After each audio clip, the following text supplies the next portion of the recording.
बंदी छोड़ सतगुरु रामपाल जी परमेश्वर जी की जय हो। परमपिता परमात्मा सारी सृष्टि के रचनहार, कुल मालिक, असंख्य ब्रह्मांडों के स्वामी, जगत गुरु, तीनों लोकों में प्रवेश करके सबका धारण पोषण करने वाले, राजाधिराज, आत्माधार, नाथों के नाथ, देवों के देव महादेव, सर्वेश्वर महेश्वर, मृत्युंजय, अजरो अमर, आदि अनादि सनातनी प्रभु, जगत पिता जगदीश्वर, श्री श्री 1008 की उपाधि के वास्तविक अधिकारी, अकाल मूरत, शब्द स्वरूपी राम वासुदेव, सर्वगतम ब्रह्म, परम पूज्य, प्रथम पूज्य, परम संत, परम पुरुष, परम धनी, परम दयालु, सत्य कबीर, हक्का कबीर, अल्लाहु कबीर, अल्लाहु अकबर, बाखबर, अल्लाह ताला,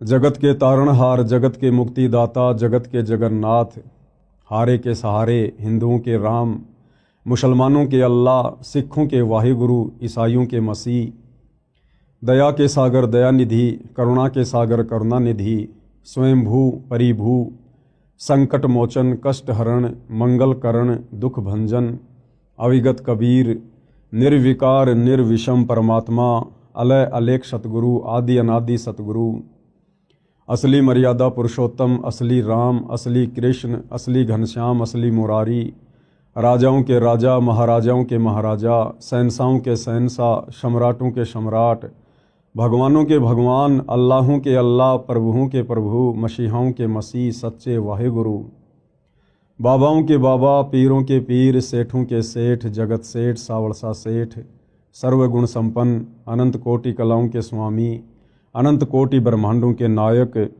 योगियों में महायोगी, ध्यानियों में महाध्यानी, सिद्धों में परम सिद्ध, ज्ञानियों में तत्वज्ञानी, ब्रह्म ज्ञानी, महाज्ञानी, परम ज्ञानी, सर्वश्रेष्ठ ज्ञानी, विज्ञानी, युवा कबीर, समर्थ कबीर, असमवात, अमित ओजा, सच्चे रहनुमा, करीम अल्लाह, सुभान अल्लाह, दुनिया के अंतिम पैगंबर, 8 सितंबर 1951 से गांव धनाना, जिला सोनीपत, हरियाणा, भारतवर्ष की पवित्र भूमि पर प्रकट रियल कल्कि भगवान श्री नारायण साकार हरि, श्री बाबा साहेब, नूर अनंत परमात्मा, सच्चे दरवेश, सच्चे बाखबर, संत श्रोमणी सतगुरु रामपाल जी परमेश्वर जी के चरण कमल में साध संगति से जुड़े हुए देश विदेश से आप और हम सभी सत्सेवक भाई बहनों का अनंत कोटि दंडवत प्रणाम।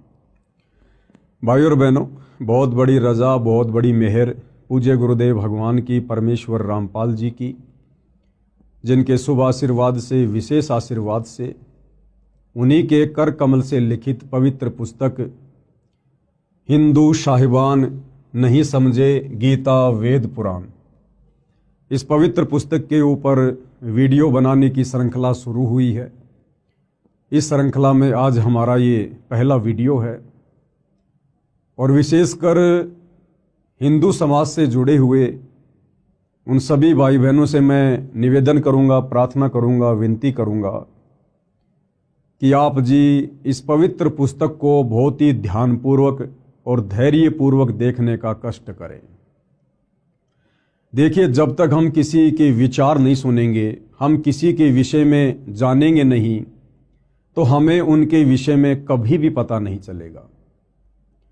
और यदि हम लोगों की कही हुई बातों को सुनकर या भेड़ चाल में वर्तमान में जो दुनिया चल रही है, अगर हम भी उसी चाल का हिस्सा बनकर किसी को जज करेंगे तो हम कभी भी अध्यात्म में निष्कर्ष तक नहीं पहुंच सकते। और यदि हम अध्यात्म में निष्कर्ष तक नहीं पहुंचे तो हमारा ये अनमोल मनुष्य जीवन बर्बाद हो जाएगा, क्योंकि परमपिता परमेश्वर जी ने ये मनुष्य जन्म, चाहे स्त्री का हो या पुरुष का हो, जो कि 84 लाख योनियों से भिन्न है, हमें परमेश्वर ने केवल शास्त्र अनुकूल सत भक्ति, सच्चे सतगुरु से लेकर करके मोक्ष प्राप्ति के लिए मिला है। और यदि हमने इस मनुष्य जन्म से शास्त्र अनुकूल सत भक्ति, सच्चे सतगुरु से उपदेश लेकर नहीं की, तो भाई और बहनों, परमपिता परमेश्वर हमें अगला जन्म 184 में देंगे। 184 योनियाँ जो हम अपने आसपास प्रतिदिन देखते हैं, गधे, कुत्ते, सूअर, बैल, भैंस, जंगली जानवर, कीट पतंग, फिर हमें ये मनुष्य जन्म मिलेंगे। और आज जो सुख सुविधा हमें प्राप्त है इस मनुष्य जीवन में, फिर उन 1,84 वाले शरीरों में ये सुविधा हमें कदापि प्राप्त नहीं होगी। और काफ़ी समय तक फिर परमेश्वर हमें पुनः मनुष्य जन्म भी नहीं देंगे, क्योंकि 1,84 योनियां भोगने के बाद एक मनुष्य जन्म परमात्मा सिर्फ और सिर्फ सच्चे सतगुरु से उपदेश लेकर सत भक्ति करने के लिए प्रदान करते हैं। इसलिए भाइयों और बहनों, आप इस मनुष्य जन्म की कीमत को समझिए और ये मनुष्य जन्म जिन श्वासों के ऊपर टिका हुआ है उन श्वासों की कीमत को समझिए। सतगुरु रामपाल जी क्या समझाना चाहते हैं, क्या संदेशा वो समाज को देना चाहते हैं, क्यों उन्होंने सन 1994 से अपना जीवन परमार्थ के कार्यों के लिए न्योछावर कर दिया और वर्तमान में भी पूरी तरह से संघर्षरत हैं परमार्थ के लिए। तो महापुरुषों के जीवन में जब तक हम झांककर देखेंगे नहीं भाई और बहनों, हम सच्चाई से रूबरू नहीं हो सकते हैं। तो अब ये पवित्र पुस्तक हिंदू साहिबान नहीं समझे गीता वेद पुराण, मैं अपनी तरफ से इस पुस्तक के विषय में ज़्यादा कुछ नहीं बोलूँगा, क्योंकि इस पुस्तक में बहुत कुछ, या यूं कह लीजिए सब कुछ सतगुरु रामपाल जी परमेश्वर जी ने डाल दिया है। आपने सिर्फ घर बैठे इस पुस्तक को ध्यानपूर्वक प्रतिदिन रात्रि 9 बजे मुझ पवन दास के फेसबुक पेज पवन दास इस लाइव के ऊपर अपनी आंखों से देखकर जज करना है। आप चाहें तो पवित्र गीता जी को, जो गीता प्रेस गोरखपुर से प्रकाशित है, विशेषकर हिंदू समाज जिसको परम सत्य मानता है, आप जी उस गीता को भी अपने साथ में रखिए। वो गीता जी कौन सी है, कहाँ मिलेगी, कहाँ से प्रकाशित है, इस पुस्तक में आपको बताया जाएगा, समझाया जाएगा। गीता जी आप अपने साथ रखिए, ऐसा इसलिए कहा जा रहा है ताकि आपके मन में कोई भी डाउट पैदा ना हो। यदि आपको लगे कि संत रामपाल जी ने अपनी पुस्तक में जो बातें लिखी हैं गीता जी के विषय में, वेदों के विषय में, पुराणों के विषय में, और यदि आपको लगता है कि वो गलत हैं, तो आप जी अपनी पवित्र पुस्तक गीता जी को उठाकर खोलकर वो श्लोक, वो अध्याय मिला सकते हैं अपनी संतुष्टि के लिए। अन्यथा सतगुरु रामपाल जी ने तो अक्षर अक्षर परम सत्य ही लिखा है। तो भाइयों और बहनों, अब हम सीधा पुस्तक की ओर चलते हैं और ये पवित्र पुस्तक समाज को क्या संदेशा देना चाहती है, इस पर हम विचार करेंगे। हिंदू साहिबान नहीं समझे गीता वेद पुराण।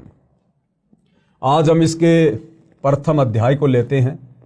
सबसे पहले 2 शब्द। विश्व के सब भाइयों तथा बहनों को मेरा सत सत प्रणाम। भाई और बहनों, अभी हम नादान हैं, अध्यात्म से अपरिचित हैं। जिस समय हम अध्यात्म की गहराई को छुएंगे, हम शास्त्र अनुकूल सत भक्ति को ग्रहण करेंगे, सतगुरु रामपाल जी को सतगुरु के रूप में धारण करेंगे, उस समय आपको बहुत ज़्यादा पछतावा होगा। किस बात को लेकर?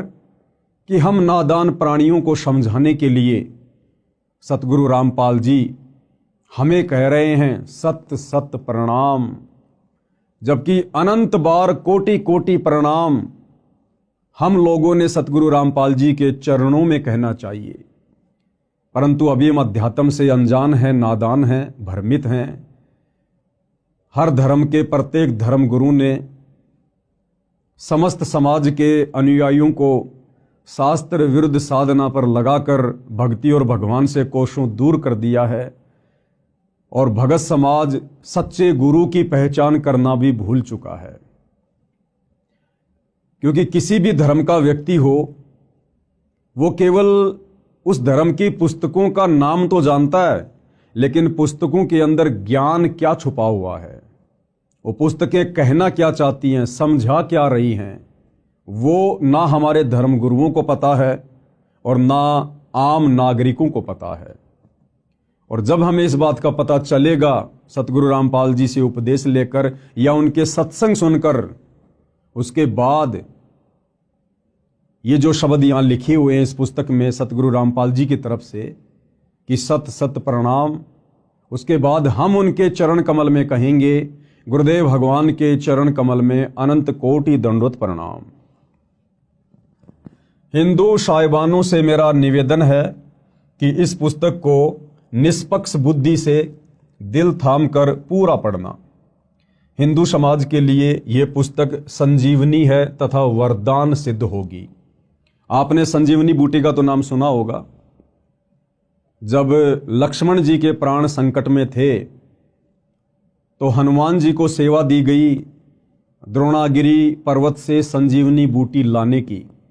हनुमान जी संजीवनी बूटी लेकर आए, उसका रस श्री लक्ष्मण जी के मुख में डाला गया, तब वे कोमा से बाहर आए, वे होश में आए।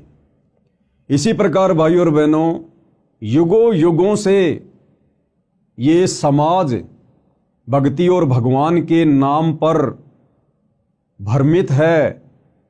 हमारे धर्म गुरुओं ने काल प्रेरणा से हमारे से शास्त्र विरुद्ध साधना करवाकर हमें अज्ञान की गहरी नींद में सुला रखा है।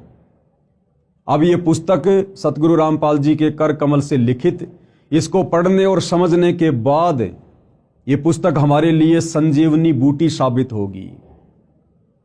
हम जो अज्ञानता की गहरी नींद में सोए हुए हैं, ये पुस्तक हमें जगाएगी, हमें समझाएगी कि नादानो जागो, उठो, आज तुम्हें मनुष्य जन्म प्राप्त है, जिस मनुष्य जन्म के लिए 33 करोड़ देवी देवता और ब्रह्मा विष्णु महेश भी तरसते हैं, क्योंकि पूर्ण मोक्ष पूर्ण मुक्ति केवल मनुष्य जन्म में ही संभव है, देव शरीर में संभव नहीं है। इसलिए ये पवित्र पुस्तक हिंदू साहिबान नहीं समझे, गीता वेद पुराण हमारे लिए संजीवनी बूटी का काम करेगी। हिंदू समाज के लिए यह पुस्तक संजीवनी है तथा वरदान सिद्ध होगी।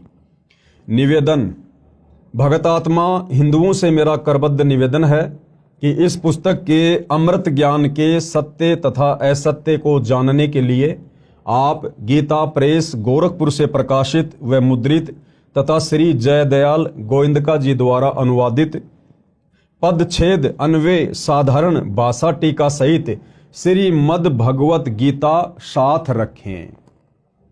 ये पवित्र गीता जी कौन सी पुस्तक है, क्या इसका नाम है?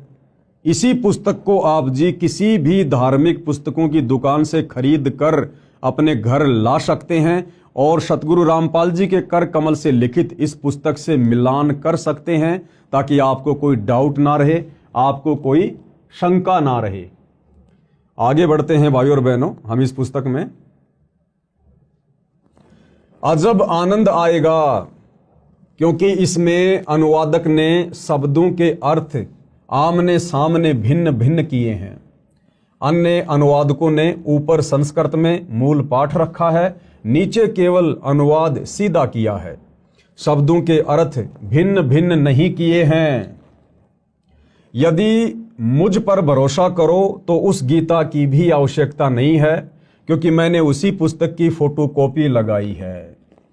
भाइयों और बहनों, सतगुरु रामपाल जी क्या कह रहे हैं कि यदि आप मुझ पर विश्वास करते हैं कि भाई सतगुरु रामपाल जी एक संत हैं, महापुरुष हैं, सतगुरु हैं, और सुना है कि सच्चे संत कभी भी समाज को उल्टी दिशा प्रदान नहीं करते हैं। सच्चे संत तो पथ भ्रष्ट समाज को शास्त्र अनुकूल साधना पर लगाकर उन्हें जीवन दान देते हैं। यदि आपको सतगुरु रामपाल जी पर इतना विश्वास है, इतना भरोसा है, तो फिर आपको वो गीता प्रेस गोरखपुर से प्रकाशित गीता भी लाने की आवश्यकता नहीं पड़ेगी, क्योंकि उसी पुस्तक के रेफरेंस फोटोकॉपी के रूप में आप और हमें समझाने के लिए परम संत सतगुरु रामपाल जी ने इस पुस्तक में प्रयोग किए हैं। पुस्तक हिंदू साहिबान नहीं समझे गीता वेद पुराण का आधार सूक्ष्म वेद यानी तत्व ज्ञान है। समझने के लिए प्रमाण वेदों, गीता, महाभारत तथा पुराणों आदि शास्त्रों से लिए हैं। सूक्ष्म वेद में कहा है कि ब्रह्मा, विष्णु तथा महेशा तीनों देव दयालु हमेशा, तीन लोक का राज है ब्रह्मा विष्णु महेश, तीनों देवता कमल दल बसै ब्रह्मा विष्णु महेश, प्रथम इनकी वंदना फिर सुन सतगुरु उपदेश।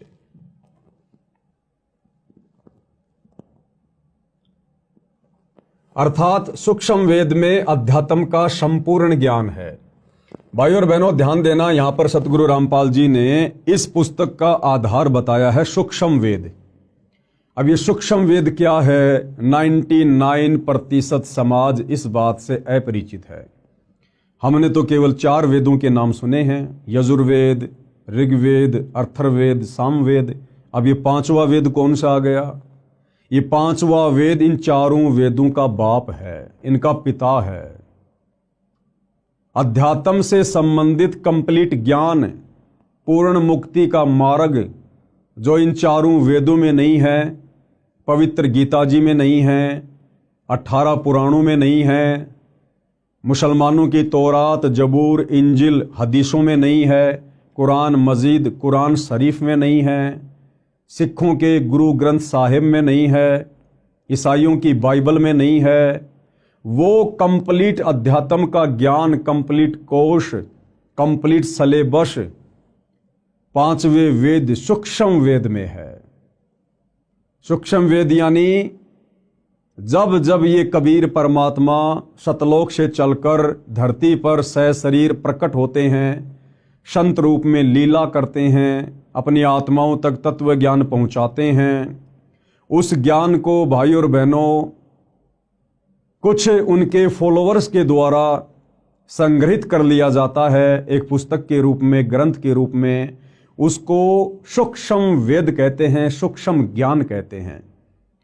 जैसे 650 साल पहले बनारस के काशी में जब कबीर जी आए थे, सन 1398 से 1518 तक यानी 120 वर्ष तक उन्होंने लीला की, अपने ज्ञान का प्रचार किया, 64 लाख आत्माओं को अपनी शरण में लिया। उन्होंने जो भी हमें तत्व ज्ञान बताया, समझाया, उस ज्ञान को आगे चलकर आदरणीय धर्मदास जी नाम के एक भगत के द्वारा कबीर सागर के रूप में लिपिबद्ध कर लिया गया। उसको सूक्ष्म वेद कहते हैं, वो 5वां वेद है। उसके बाद लगभग 300 वर्ष पहले गांव छुडानी, जिला झज्जर, हरियाणा में आदरणीय गरीबदास जी हुए, और इसी प्रकार से गरीबदास जी को भी कबीर परमात्मा सतलोक से आकर मिले, उनको सत ज्ञान दिया, उनको सतलोक दिखाया, सारी सृष्टि रचना समझाई, और इसी प्रकार आदरणीय गरीबदास जी ने भी एक सूक्ष्म वेद की रचना करवाई, जिसको सदग्रंथ साहिब के नाम से जाना जाता है, जिसमें 24,000 वाणियाँ हैं। यानी आदरणीय गरीबदास जी के सदग्रंथ साहिब में 4 वेदों को मिलाकर कहीं अधिक वाणियाँ हैं, 24,000 वाणियाँ हैं, जिसको सूक्ष्म वेद कहा जाता है। तो सतगुरु रामपाल जी कह रहे हैं कि मैंने ये जो पुस्तक लिखी है आप लोगों को समझाने के लिए, इस पुस्तक का आधार सूक्ष्म वेद है। बाकी जितने भी पुस्तकें हैं हर धर्म की, हिंदू, मुसलमान, सिख, ईसाइयों की, 4 वेद, गीता जी, 18 पुराण, ये केवल आपको समझाने के लिए दिखाऊंगा, ताकि आप हिंदू धर्म के भाई बहनों को कोई शंका ना हो, कोई डाउट ना हो, आपको ये कन्फर्म हो, यकीन हो, विश्वास हो कि वास्तव में सतगुरु रामपाल जी ने इस पुस्तक में जो भी कुछ लिखा है, समझाया है, ये हमारे ही धर्म की धर्म पुस्तकों के अंदर पहले से लिपिबद्ध है। लेकिन ना तो हमारे धर्मगुरु समझ पाए और ना हम समझ पाए। तो हमारे डाउट को क्लियर करने के लिए सतगुरु रामपाल जी और हिंदू धर्म के 4 वेद, गीता जी और 18 पुराणों का सहयोग लेंगे, केवल हमें समझाने के लिए। अर्थात सूक्ष्म वेद में अध्यात्म का संपूर्ण ज्ञान है। उसमें कहा है कि तीनों देवता श्री ब्रह्मा जी, श्री विष्णु जी तथा श्री शिव जी बहुत दयालु हृदय के हैं। इनकी केवल 3 लोक, स्वर्गलोक, पाताल लोक, पृथ्वी लोक, ध्यान देना भाई और बहनों, श्री ब्रह्मा जी, श्री विष्णु जी तथा श्री शिव जी ये सारी सृष्टि के मालिक नहीं हैं, असंख्य ब्रह्मांडों के परमपिता नहीं हैं। इनको केवल 3 लोक दिए गए हैं, केवल 3 लोक। ये केवल 3 लोक में एक एक विभाग संभालते हैं। टोटल 21 ब्रह्मांड हैं। जिस सृष्टि में हम रह रहे हैं यहां टोटल 21 ब्रह्मांड हैं। 21 ब्रह्मांड में एक ब्रह्मांड और एक ब्रह्मांड के अंदर मात्र 3 लोक, पाताल लोक, पृथ्वी लोक और स्वर्ग लोक। केवल इन 3 लोकों के स्वामी हैं ब्रह्मा विष्णु महेश। श्री ब्रह्मा जी रजोगुण के स्वामी हैं, श्री विष्णु जी सतोगुण के स्वामी हैं और श्री शिव जी यानी शंकर जी तमोगुण के स्वामी हैं। स्वर्ग लोक, पाताल लोक, पृथ्वी लोक में सत्ता है इन तीनों की। ये 3 लोक के मालिक हैं, परंतु लोक तो बहुत सारे हैं जिनका मालिक परम अक्षर ब्रह्म है। इन 3 लोकों के अलावा जितनी भी सृष्टि है, जितने भी ब्रह्मांड हैं और इंक्लूड तीनों लोक, इन सब के ऊपर जो सत्ता है वो परम अक्षर ब्रह्म की है, पूर्ण ब्रह्म परमात्मा की है, कबीर देव की है, जिसकी सत्ता तीनों लोकों समेत सब पर है। मोक्ष प्राप्ति के लिए प्रथम इन तीनों देवताओं की वंदना अर्थात मान सम्मान यानी साधना करनी होती है। परमपिता परमेश्वर जी ने अपना एक मैनेजमेंट बना रखा है, एक सिस्टम बना रखा है इस सृष्टि को चलाने के लिए, और उस सिस्टम के अंतर्गत ब्रह्मा विष्णु महेश जी तो केवल एक मैनेजर के रूप में कार्य कर रहे हैं। जिस प्रकार से एक फैक्ट्री होती है, फैक्ट्री का एक मालिक होता है, मालिक के बहुत सारे नौकर होते हैं, सुपरवाइजर होते हैं, उन सब पर निगाह रखने के लिए, उन सब से कार्य करवाने के लिए मालिक अपना एक मैनेजर नियुक्त करता है, जो उस कंपनी के मालिक की गैर हाजिरी में सर्व कार्यों की देख रेख करता है और सारी रिपोर्ट अपने मालिक को देता रहता है। इसी प्रकार ये जो पूरी कायनात है, मुसलमान धर्म में जिसको कायनात कहते हैं, हिंदू भाई बहन जिसको सृष्टि कहते हैं, इस पूरी सृष्टि का, इस पूरी कायनात का मालिक एक ही है, कबीर भगवान। गीता जी में जिसको परम अक्षर ब्रह्म की संज्ञा दी गई है, यानी सर्वश्रेष्ठ परमात्मा, उत्तम परमात्मा। और ये जो ब्रह्मा विष्णु महेश जी हैं, ये उस परम अक्षर ब्रह्म के एक ब्रह्मांड में 3 लोकों में केवल एक एक विभाग पर मैनेजर की पदवी पर नियुक्त हैं। रजोगुण विभाग ब्रह्मा जी के अंडर में, शतोगुण विभाग श्री विष्णु जी के अंडर में और तमोगुण विभाग श्री शंकर जी के अंडर में। अर्थात मान सम्मान यानी साधना करनी होती है। फिर सतगुरु का उपदेश सुनो जो परम अक्षर ब्रह्म की पूजा साधना बताएगा। उस संत से तत्व ज्ञान सुनो। तत्वदर्शी संत पूर्ण मोक्ष प्राप्ति की साधना यानी पूजा बताता है। पूर्ण मोक्ष के लिए इन तीनों देवताओं की शास्त्रोक्त साधना करनी होती है। परंतु पूजा गीता अध्याय 8 श्लोक 3, 8, 9, 10, अध्याय 15 श्लोक 17, अध्याय 18 श्लोक 62 में बताए परम अक्षर ब्रह्म की करनी होती है। भाई और बहनों, साधना में और पूजा में, भक्ति में और पूजा में रात दिन का अंतर होता है। और पूर्ण मोक्ष प्राप्ति के लिए हमने पूजा केवल एक परमपिता परमेश्वर की करनी होती है, परम अक्षर ब्रह्म की, उत्तम पुरुष की, सर्वश्रेष्ठ परमात्मा की। बाकी हम जिस लोक में रह रहे हैं, ब्रह्मा विष्णु महेश यहाँ के मैनेजर हैं तीनों गुणों के, तो हमने साधना इनकी भी करनी पड़ेगी। जिस प्रकार एक प्यासे व्यक्ति को अपनी प्यास बुझाने के लिए जल की आवश्यकता पड़ती है, जब तक उसको जल नहीं मिलेगा उसकी तृप्ति नहीं हो सकती।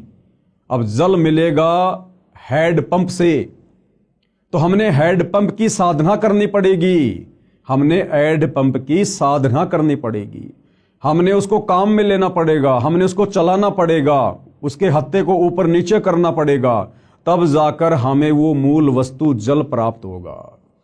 तो इसी प्रकार भाइयों और बहनों, पूर्ण मोक्ष के लिए, पूर्ण मुक्ति के लिए, सनातन परम धाम सतलोक में जाने के लिए हमने पूजा तो करनी पड़ेगी परम अक्षर ब्रह्म की, कबीर देव की, लेकिन उसके लिए हमने साधना करनी पड़ेगी यहाँ के तीनों देवताओं की। हमारा ये जो मनुष्य शरीर है, स्त्री या पुरुष का, इसमें कमल दल हैं जिनमें देवी देवताओं का वास है। आगे चलकर इसी पुस्तक में हम पढ़ेंगे। तो हमने केवल साधना करनी है ब्रह्मा विष्णु महेश जी की, जबकि पूजा सतगुरुदेव के बताए अनुसार परम अक्षर ब्रह्म की ही करने से हमारी मुक्ति होगी, हमारा मोक्ष होगा। परम अक्षर ब्रह्म को गीता अध्याय 8 श्लोक 9 तथा अध्याय 15 श्लोक 17 में गीता ज्ञान देने वाले ने अपने से अन्य बताया है। अब वो परम अक्षर ब्रह्म कौन है, उत्तम पुरुष कौन है, पूजा के योग्य एक परमात्मा कौन है, उसकी जानकारी गीता के ज्ञान देने वाले भगवान ने।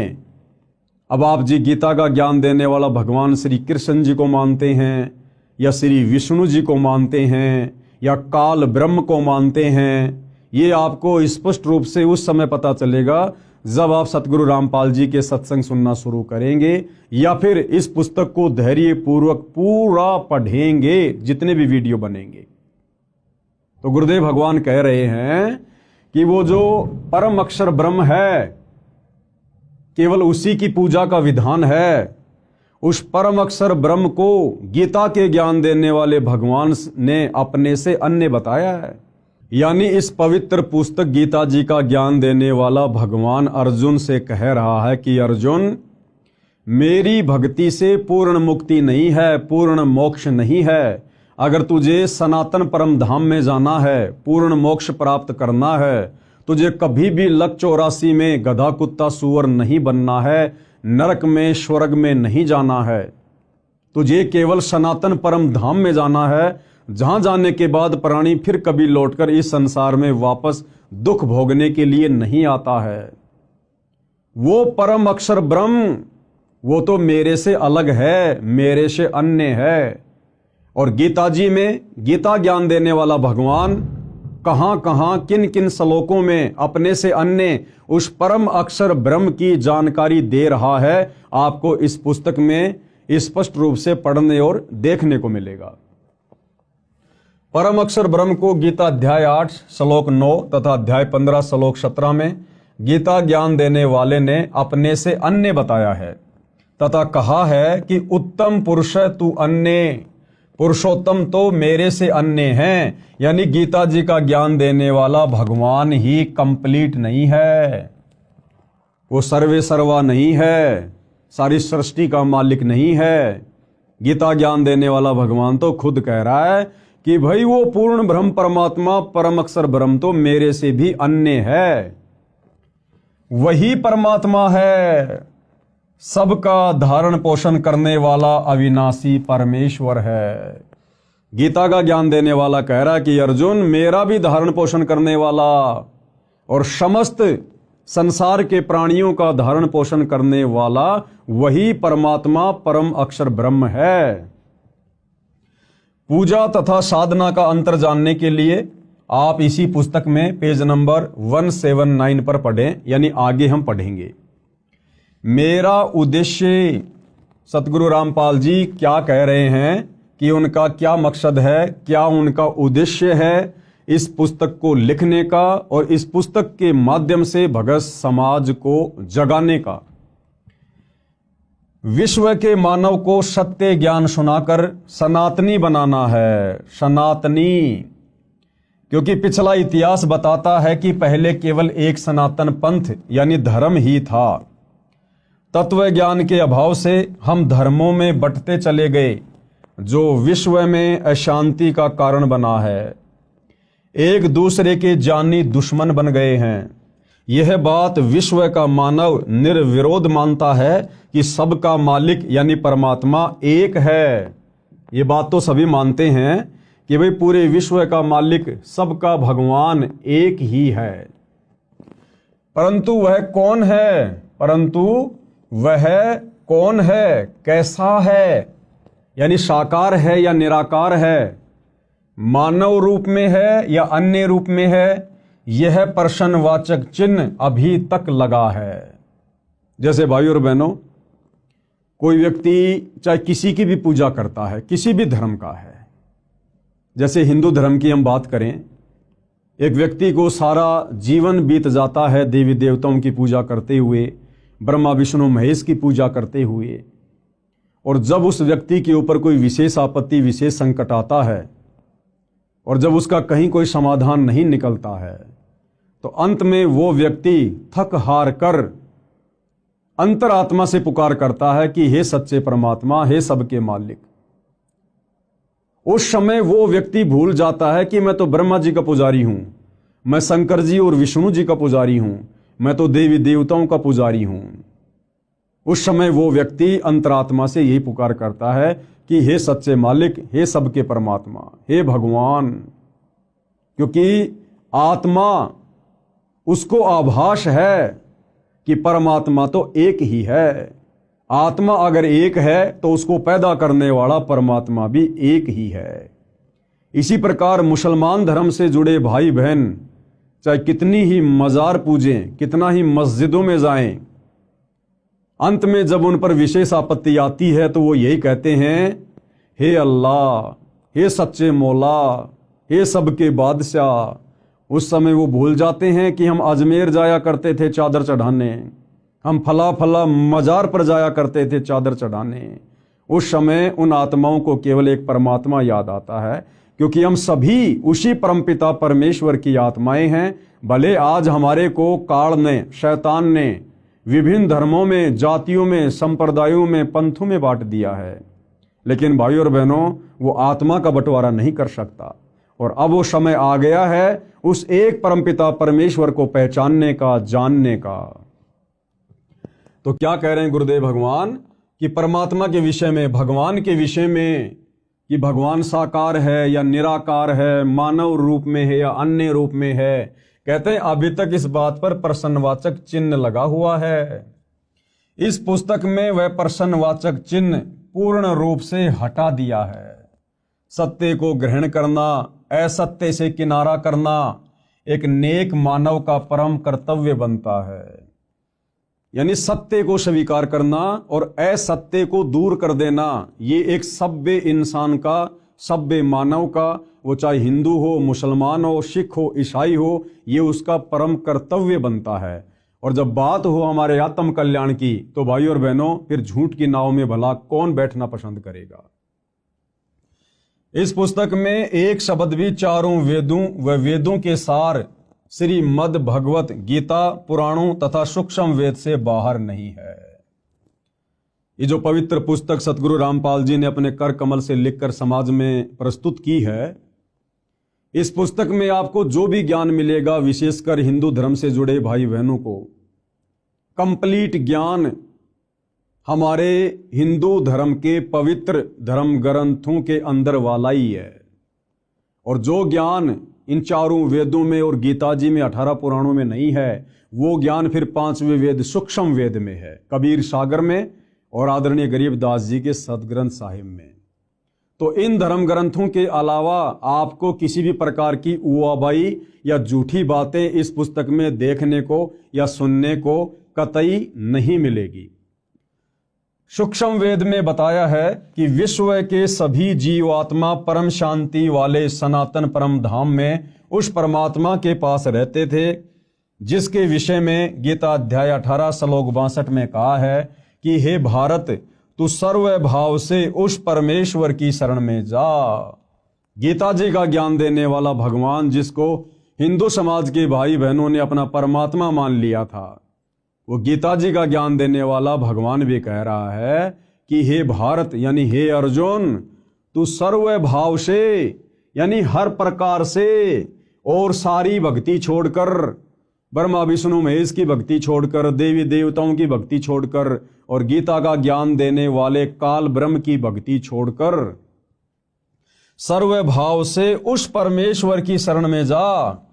कौन से परमेश्वर की शरण में? परम अक्षर ब्रह्म की शरण में। उसकी कृपया से ही तू परम शांति को तथा शाश्वत स्थानम सनातन परम धाम यानी सत्य लोक को प्राप्त होगा। उसकी कृपा से ही तू परम शांति। अब भाइयों और बहनों, परम शांति क्या होती है? जब तक हम इस मनुष्य जन्म में हैं, इस पृथ्वी पर हैं, या ये मनुष्य छोड़कर यदि हम ऊपर के लोकों में देवी देवता भी बन गए, ब्रह्मा विष्णु महेश भी बन गए, तो भी हमारे को यहां परम शांति नहीं हो सकती काल के लोक में। आप जी ब्रह्मा विष्णु महेश के जीवन चरित्र को देखते हैं, पढ़ते हैं।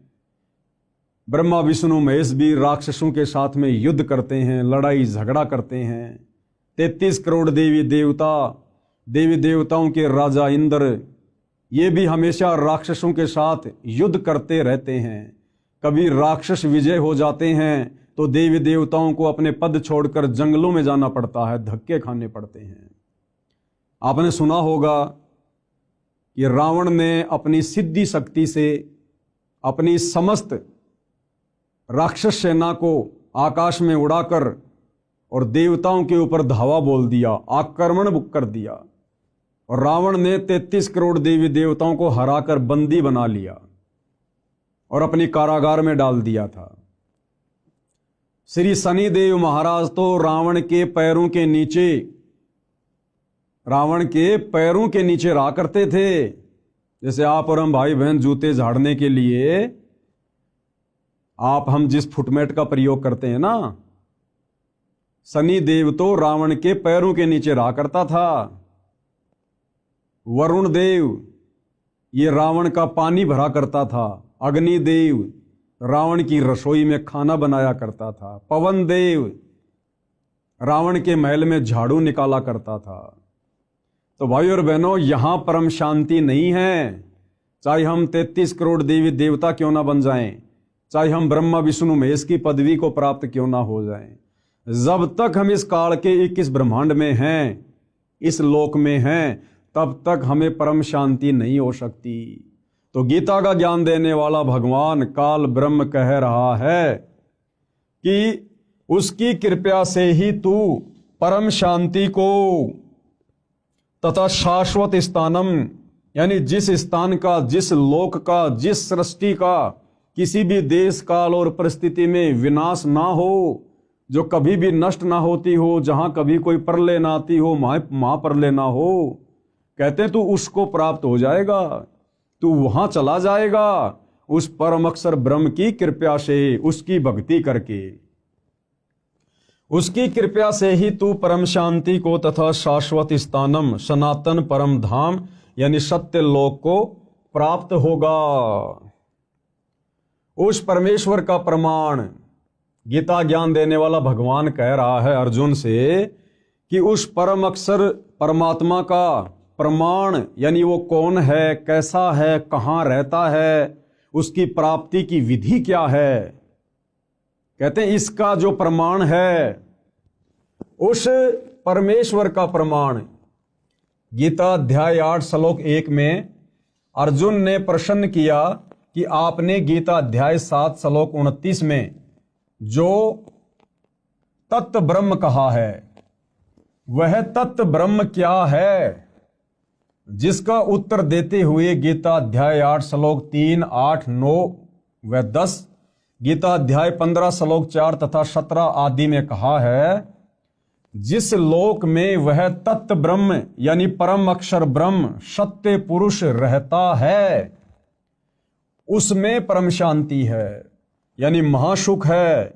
उस सनातन परम धाम में गए साधक यानी भगत फिर लौटकर संसार में नहीं आते। जीवात्मा जब से परम अक्षर ब्रह्म यानी परमेश्वर से बिछुड़ी है, यानी उस परम शांति वाले सनातन परम धाम से काल ब्रह्म के दुखाले लोक में आई है, उसी समय से इसको उस सुख का अभाव खल रहा है जो परमात्मा के पास था। अब भाइयों और बहनों, वो शाश्वत स्थान क्या है, वो सतलोक क्या है, जहां पर हम सभी रहा करते थे। 33 करोड़ देवी देवता, ब्रह्मा विष्णु महेश, जितने भी मानव शरीरधारी प्राणी हैं, 184 योनियों में जितने भी अनगिनत असंख्य जीव जंतु हैं, ये सभी आत्माएं पहले उस परम अक्षर ब्रह्म के पास, उस सत्य पुरुष के पास उसके अमर लोक सतलोक में रहा करती थी। हम सब भाई बहन वहां से क्यों आए, हमने वहां पर क्या गलती कर दी थी, जिस कारण से उस परम अक्षर ब्रह्म ने, परमपिता परमात्मा ने, सत्य पुरुष ने हम सभी को वहां से नीचे भेजना पड़ा इस काल के साथ, इस काल के लोक में, जहां हम असंख्य युगों से यहां कष्ट उठा रहे हैं। और हम भक्ति केवल इसीलिए करते हैं कि हमें सुख प्राप्त हो, और सुख भाई और बहनों इस लोक में नहीं है। ये संपूर्ण कथा क्या है, इसके लिए आपने सतगुरु रामपाल जी के द्वारा सर्व धर्म शास्त्रों का निष्कर्ष निकालकर और 5वें वेद सूक्ष्म वेद में वर्णित सृष्टि रचना को समझना पड़ेगा, पढ़ना पड़ेगा। आपको इस पुस्तक में आगे सृष्टि रचना की जानकारी दी जाएगी। इसके अलावा आप जी यूट्यूब पर ये सर्च कर सकते हैं, सृष्टि रचना संत रामपाल जी महाराज। आपको सृष्टि रचना की जानकारी के बहुत सारे वीडियो देखने को मिलेंगे, आप वहां से भी जानकारी प्राप्त कर सकते हैं। तो क्या कहा जा रहा है कि जीव आत्मा जब से परम अक्षर ब्रह्म यानी परमेश्वर से बिछुड़ी है, यानी उस परम शांति वाले सनातन परम धाम से काल ब्रह्म के दुखाले लोक में आई है, उसी समय से इसको उस सुख का अभाव खल रहा है जो परमात्मा के पास था। उस सुख की खोज में इधर उधर भटक रही है। इस यात्रा में जैसा भी मार्गदर्शक मिला उस पर विश्वास कर लिया, क्योंकि भगत का हृदय नम्र व श्रद्धा युक्त होता है। यानी भगत का एक स्वभाव होता है, वो हर किसी पर बड़ी आसानी से विश्वास कर लेता है। इस कारण से धर्म बनते चले गए। अधूरे ज्ञान से मानव समाज धर्मों में बढ़ता चला गया।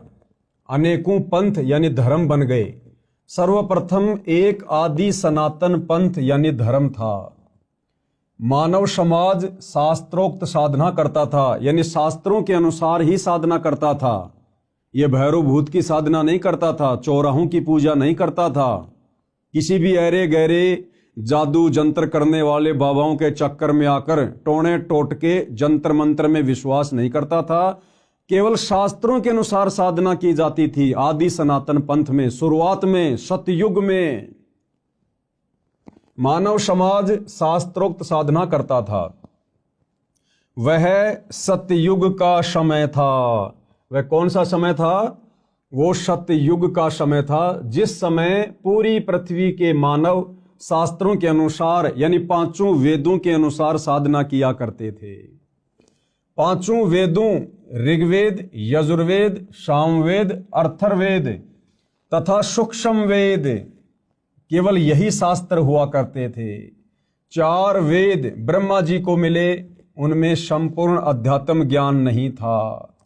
यानी वर्तमान में हिंदू समाज में जो 4 वेद मुख्यतः प्रचलित हैं, सर्वप्रथम ये चारों वेद उनके पिता काल ब्रह्म के द्वारा समुद्र मंथन के माध्यम से ब्रह्मा जी को मिले। ब्रह्मा जी ने आगे वह ज्ञान अपने पुत्रों को दिया, अपने वंशजों को दिया, ब्राह्मणों को दिया। ब्राह्मणों ने यानी धर्म गुरुओं ने फिर उस चारों वेदों वाले आधे अधूरे ज्ञान को आम समाज में उतार दिया काल प्रेरणा से। क्योंकि भाइयों और बहनों, ये 21 ब्रह्मांड का स्वामी काल जो गीता जी का ज्ञान दे रहा है श्री कृष्ण जी के अंदर प्रवेश करके, ये नहीं चाहता है कि कोई भी प्राणी मेरे इस लोक से मुक्ति प्राप्त करके सच्ची साधना करके सतलोक चला जाए, जन्म और मरण के झंझट से सदा के लिए मुक्त हो जाए। ये कभी नहीं चाहता है। ये ऐसा क्यों करता है? ये हमारी मुक्ति क्यों नहीं चाहता है? इसके लिए आपको सृष्टि रचना बहुत ही धैर्य पूर्वक सुननी पड़ेगी, समझनी पड़ेगी। 4 वेद ब्रह्मा जी को मिले, उनमें संपूर्ण अध्यात्म ज्ञान नहीं था। परम अक्षर ब्रह्म सतयुग में लीला करने के लिए शिशु रूप धारण करके आए। अब भाइयों और बहनों, इन चारों वेदों में कंप्लीट ज्ञान नहीं है, इसलिए कंप्लीट ज्ञान देने के लिए, अध्यात्म का संपूर्ण ज्ञान देने के लिए वो परम अक्षर ब्रह्म कबीर परमेश्वर, वेदों में जिनका नाम है कबीर परमात्मा, कबीर देव, जिसको परम अक्षर ब्रह्म भी कहते हैं, सत्य पुरुष भी कहते हैं, वो परमात्मा स्वयं ही चलकर फिर इस पृथ्वी पर शिशु रूप में प्रकट होता है, आप और हमें वो सत्य ज्ञान बताने के लिए, तत्व ज्ञान बताने के लिए, पूर्ण मुक्ति का रास्ता दिखाने के लिए। और वो परमेश्वर यहां पर हम इंसानों की तरह एक लीला करता है। भाइयों और बहनों, यदि हम इंसानों को ज्ञान समझाना है तो परमेश्वर हम इंसानों के बीच में इंसान ही बनकर आते हैं। वे तो परमात्मा हैं, समर्थ हैं, वो तो जो चाहे सो कर सकते हैं, कोई भी रूप धारण कर सकते हैं। उनके पास तो अनंत कोटि सिद्धियां होती हैं, वो तो समस्त सिद्धियों के स्वामी हैं। वो परमेश्वर तो हाथी का रूप भी धारण कर लेगा, लेकिन क्या हम इंसान उस हाथी की भाषा समझने में समर्थ हैं? बिल्कुल नहीं। इसलिए उस परमपिता परमेश्वर ने, परम अक्षर ब्रह्म ने, सत्य पुरुष ने, कबीर देव ने, सर्वश्रेष्ठ परमात्मा ने हम मनुष्यों को समझाने के लिए मनुष्यों जैसी लीला करते हुए शिशु रूप में धरती पर प्रकट होना पड़ता है। और वो परमात्मा सतयुग में भी आता है, प्रकट होता है, लीला करता है, अपना ज्ञान बताता है। त्रेता युग में भी आता है, अनेकों बार आता है, बार बार आता है। द्वापर में भी आता है, कलयुग में भी 650 साल पहले कबीर दास नाम से आए हमें ज्ञान समझाने के लिए। उस परमेश्वर जी की वाणी है कि सतयुग में सत सुकृत कह टेरा, त्रेता नाम मुनिंदर मेरा, द्वापर में करुणा में कहाया और कलयुग में नाम कबीर धराया। सतयुग में वो सत्य पुरुष परम अक्षर ब्रह्म कबीर देव सत सुकृत ऋषि के नाम से प्रकट हुए, त्रेता में मुनिंदर ऋषि के नाम से प्रकट हुए, द्वापर में करुणा में ऋषि के नाम से प्रकट हुए और कलयुग में 650 वर्ष पहले कबीर नाम से प्रकट हुए। अधिक जानकारी हम आगे इस पुस्तक में पढ़ेंगे। परम अक्षर ब्रह्म सतयुग में लीला करने के लिए शिशु रूप धारण करके आए, बड़े होकर सूक्ष्म वेद का प्रचार किया। सूक्ष्म वेद यानी 5वें वेद का जो ज्ञान चारों वेदों में नहीं है, उस सूक्ष्म वेद को वो कबीर परमात्मा शिशु रूप में प्रकट होकर धीरे धीरे मनुष्य के बच्चे की लीला करते हुए बड़ा होकर अपने मुख कमल से वाणियां बोल बोल कर चौपाइयों में, दोहों में, लोकोक्तियों में आप और हमें समझाता है, जिसको सूक्ष्म वेद कहते हैं, तत्व ज्ञान कहते हैं। बड़े होकर सूक्ष्म वेद का प्रचार किया। तब तक उस समय के ऋषियों ने चारों वेदों वाला ज्ञान पढ़ लिया था। सूक्ष्म वेद वाला कुछ ज्ञान चारों वेदों में न होने के कारण उसको गलत माना। अब इन चारों वेदों में वो सूक्ष्म वेद वाला ज्ञान नहीं है, तभी तो इन चारों वेदों के ज्ञान को आधा अधूरा कहा जाता है, इन चारों वेदों को अनकंप्लीट कहा जाता है। तो जिस समय वो सत्य पुरुष परम अक्षर ब्रह्म कबीर देव सतयुग में एक शिशु के रूप में प्रकट होते हैं, उससे पहले ये काल ब्रह्म ज्योति निरंजन अपने पुत्र ब्रह्मा को समुद्र मंथन के माध्यम से चारों वेद देकर आम समाज में उस ज्ञान का प्रचार प्रसार करवा चुका होता है। हमारे बड़े बड़े ऋषि मुनि, साधु संत महात्मा, ब्रह्मा जी के वंशज मनु जैसे, शाश्वत जैसे, ये उस ज्ञान को पढ़ चुके होते हैं, चारों वेदों वाले को, और आम समाज में उस ज्ञान का प्रचार प्रसार करना शुरू कर देते हैं। और जिस समय वो कबीर परमात्मा शिशु रूप में धरती पर प्रकट होता है और जब अपने 5वें वेद सूक्ष्म वेद का उस कंप्लीट तत्व ज्ञान का प्रचार करते हैं, लोगों को समझाते हैं कि भाई भक्ति का पूरा नॉलेज, भक्ति का पूरा ज्ञान, मुक्ति का पूरा मार्ग तुम्हारे इन चारों वेदों में नहीं है।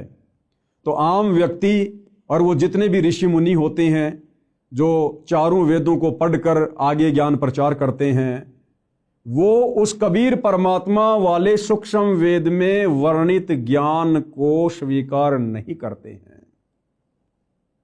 और इस कारण से परमपिता परमेश्वर जी को उस 5वें वेद सूक्ष्म वेद के ज्ञान को आम जनता तक पहुंचाने में बड़ी कठिनाइयों का सामना करना पड़ता है। अब भाइयों और बहनों, आपके मन में एक छोटी सी शंका उठेगी कि भाई जब वो इतना बड़ा भगवान है, इतना समर्थ है, जिसने सारी सृष्टि रची है, ब्रह्मा विष्णु महेश को बनाया है, देवी देवताओं को बनाया है, सारी सृष्टि का संचालन कर रहा है, फिर भला उसकी मजबूरी कैसी? तो भाइयों और बहनों, इस संपूर्ण जानकारी के लिए आपको सृष्टि रचना पढ़नी पड़ेगी, समझनी पड़ेगी। उसके बाद आपको समझ में आएगा कि अपने द्वारा रची गई सृष्टि में जो नियम वो परमात्मा बनाता है या बनाकर इस काल ब्रह्म को देता है, उन नियमों को वो परमात्मा स्वयं भी नहीं तोड़ता है, जिस कारण से परमेश्वर इस प्रकार की लीला करते हैं। और भी उसके पीछे बहुत सारे रीजन होते हैं, ये ज्ञान हम तक पहुंचाने के लिए, वो हमें आगे पता चलेगा। तब तक उस समय के ऋषियों ने चारों वेदों वाला ज्ञान पढ़ लिया था। सूक्ष्म वेद वाला कुछ ज्ञान चारों वेदों में न होने के कारण उसको गलत माना, इसलिए सूक्ष्म वेद को धीरे धीरे छोड़ दिया। परंतु लगभग 1 लाख वर्ष तक सतयुग में शास्त्रोक्त भक्ति की गई। इसके पश्चात शास्त्र विधि त्याग कर मनमाना आचरण प्रारंभ हो गया। यानी सतयुग में 1 लाख वर्ष तक शुरुआत में शास्त्रोक्त साधना थी, सूक्ष्म वेद वाली साधना थी, लेकिन आगे चलकर आम जनता के ऊपर उन ऋषि मुनियों के द्वारा बताए गए चारों वेदों वाले ज्ञान का ज्यादा प्रभाव रहा, जिस कारण से सतयुग में 1 लाख वर्ष के बाद में वो शास्त्रोक्त साधना धीरे धीरे समाप्त होती चली जाती है। इसके पश्चात शास्त्र विधि त्याग कर मनमाना आचरण प्रारंभ हो गया। गीता अध्याय 16 श्लोक 23-24 में कहा है कि जो व्यक्ति शास्त्र विधि को त्याग कर अपनी इच्छा से मनमाना आचरण करता है, क्या कहा गया है गीता अध्याय 16 श्लोक 23-24 में, कि जो व्यक्ति शास्त्र विधि को त्याग कर और मनमाना आचरण करता है। मनमाना आचरण क्या? शास्त्रों में बताई गई साधना को त्याग कर किसी और के कहने से मनमुखी भक्ति करना, साधना कहना, उसको कहते हैं शास्त्र विधि को त्याग कर मनमाना आचरण करना, जैसे कि वर्तमान में पूरा विश्व कर रहा है। सतगुरु रामपाल जी के भक्तों को छोड़कर पूरा विश्व शास्त्र विधि को त्याग कर गीता अध्याय 16 श्लोक नंबर 23-24 के अनुसार मनमाना आचरण कर रहा है। देवी देवताओं की पूजा, भैरव भूत की साधना, चौराहों की पूजा, पेड़ पौधों की पूजा, अन्य जंतर मंत्र, दुनिया भर के पाखंड, ये है शास्त्र विधि को त्याग कर मनमाना आचरण, जिसको करने के चलते इंसान सुखी होने के बजाय और अधिक दुखी होता जा रहा है। तो गीता अध्याय 16 श्लोक 23 के अनुसार जो व्यक्ति शास्त्र विधि को त्याग कर मनमाना आचरण करता है, उसको नए सिद्धि प्राप्त होती है। सिद्धि यानी उसका कोई भी कार्य सिद्ध नहीं होता है। जिस कार्य के लिए वो भक्ति साधना करता है या करवाता है अपने गुरुजनों से, उसका वो कार्य सिद्ध नहीं होता, यानी उसको कोई सिद्धि प्राप्त नहीं होती, न उसकी गति होती है। गति यानी मरने के बाद शास्त्र विधि को त्याग कर मनमानी भक्ति पूजा साधना करने वाले की गति नहीं होती, यानी उसका मोक्ष नहीं होता है। वो नरक में जाता है, 84 लाख योनियों में जाता है, भूत और प्रेत की योनियों को प्राप्त करता है, और न उसे सुख मिलता है, ना उसे जीते जी कोई सुख मिलता है, और मरने के बाद उसकी गति नहीं हुई तो वो वैसे ही महादुखी रहेगा। इन 3 वस्तुओं के लिए ही भक्ति की जाती है। कौन सी 3 वस्तुओं के लिए? सिद्धि, रिद्धि और सुख।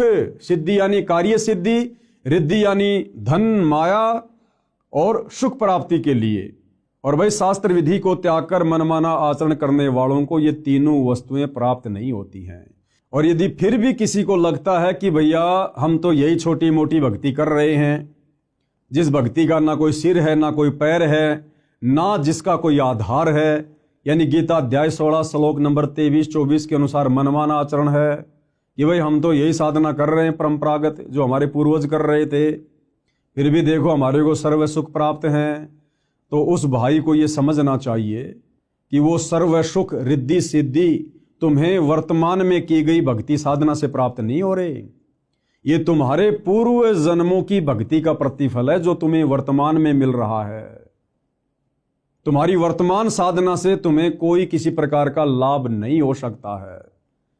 ये जब कभी तुम्हें पहले मनुष्य जन्म प्राप्त था और उस समय तुमने जो और जैसी थोड़ी बहुत शास्त्रों के अनुसार शत भक्ति की, उस शत भक्ति के कारण तुम्हारी जो भक्ति कमाई तुम्हारे भक्ति वाले अकाउंट में जमा हो गई थी, वर्तमान मनुष्य जन्म में केवल तुम्हें उसी भक्ति से वो लाभ हो रहे हैं।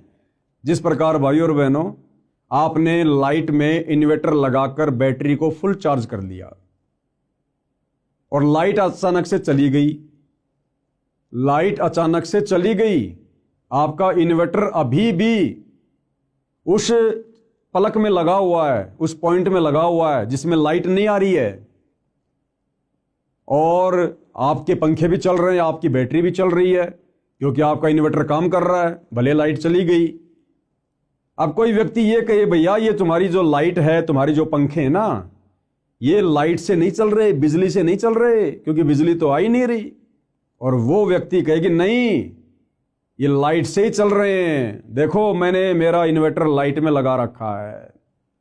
भाइयों और बहनों, वर्तमान में लाइट नहीं आ रही है, लेकिन लाइट में चार्जर लगाकर उसने जो बैटरी चार्ज कर रखी थी, उस बैटरी से फिलहाल उसको वो सुविधा मिल रही है, पंखे चल रहे हैं, ट्यूब जल रही है।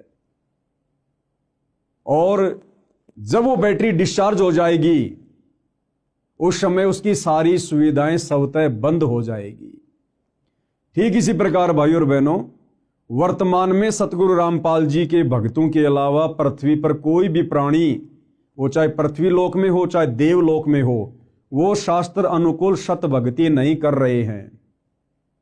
और फिर भी यदि उन्हें सर्व सुख प्राप्त हैं, तो किसी पूर्व जन्म में उन्होंने जो शास्त्र अनुकूल शत भक्ति की थी, अपनी जो बैटरी चार्ज की थी, आज अपनी खुद की वो बैटरी चार्ज की गई भक्ति कमाई खा रहे हैं, खर्च कर रहे हैं। चाहे कोई सरपंच बना हुआ है, चाहे कोई एमएलए है, एमपी है, मंत्री है, मुख्यमंत्री है, प्रधानमंत्री है या राष्ट्रपति है, जो व्यक्ति वर्तमान में सतगुरु रामपाल जी को सतगुरु धारण करके सत भक्ति नहीं कर रहा है, वो व्यक्ति अपने पूर्व जन्मों की भक्ति मलाई खा रहा है, खर्च कर रहा है। और एक दिन वो बैटरी डिस्चार्ज होगी और फिर उस व्यक्ति के ऊपर वो समस्त आपत्तियां, आपदाएं आनी शुरू हो जाएंगी, जो एक भक्तिहीन प्राणी के ऊपर ऑलरेडी आ रही है।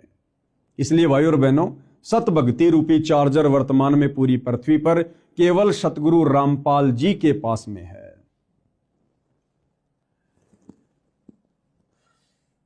उसको न सिद्धि प्राप्त होती है, न उसकी गति होती है, न उसे सुख मिलता है। इन तीन वस्तुओं के लिए ही भक्ति की जाती है।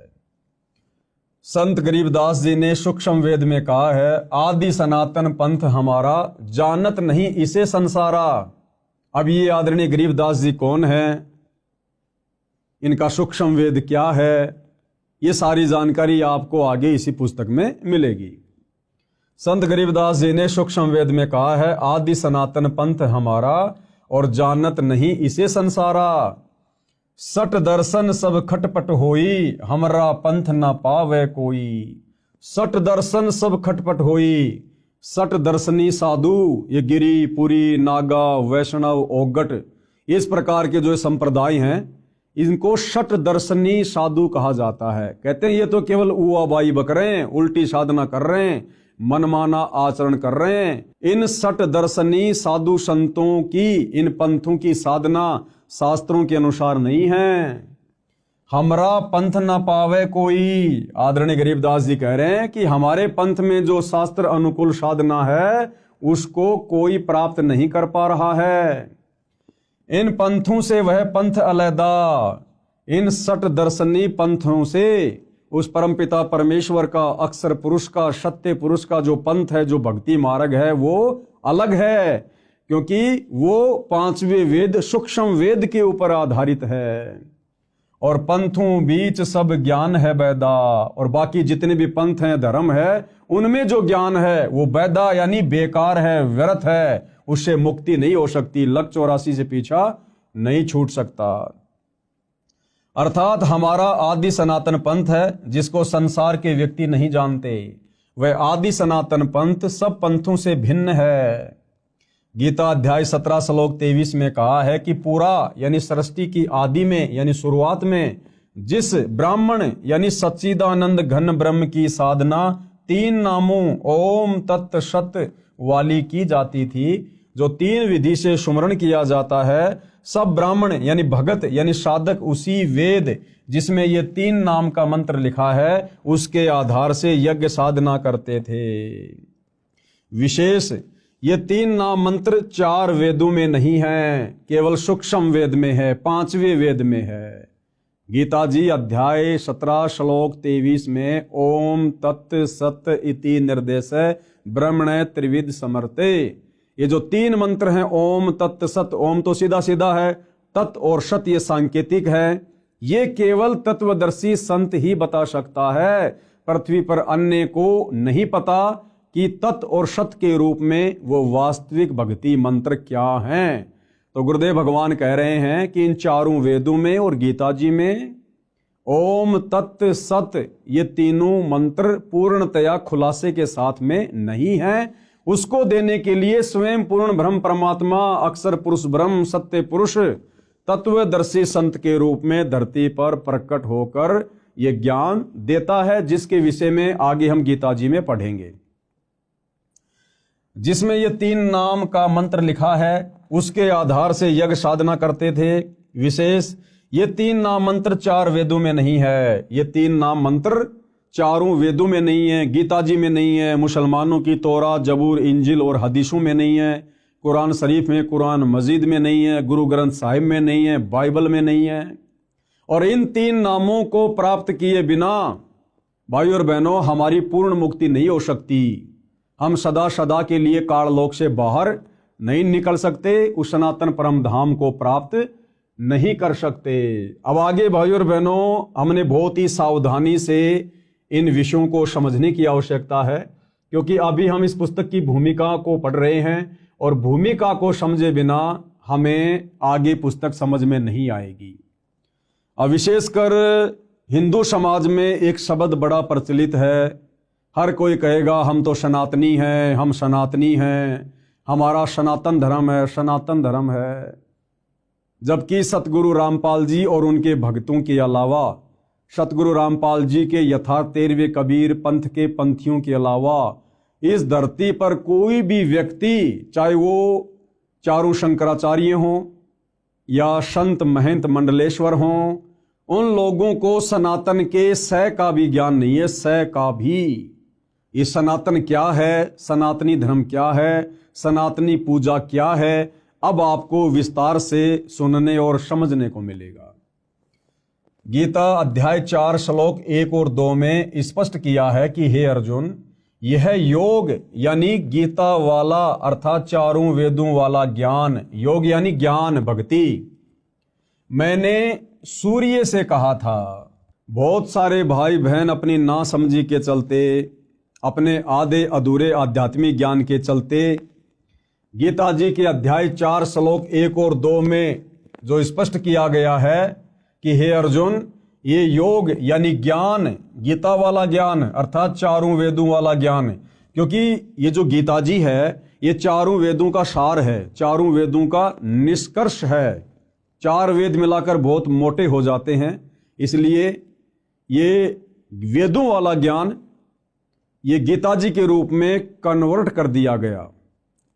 तो 4 वेद कहो या गीता जी कहो, बात एक ही है, 4 वेदों का सार है गीता जी। तो गीता ज्ञान देने वाला भगवान अर्जुन से कह रहा है कि भाई ये जो गीता वाला ज्ञान है ना, ये जो भक्ति की जानकारी है ना, ये सबसे पहले मैंने सूर्य देव को बताई थी, सूर्य देव को समझाई थी, ये ज्ञान सबसे पहले मैंने उसको दिया था।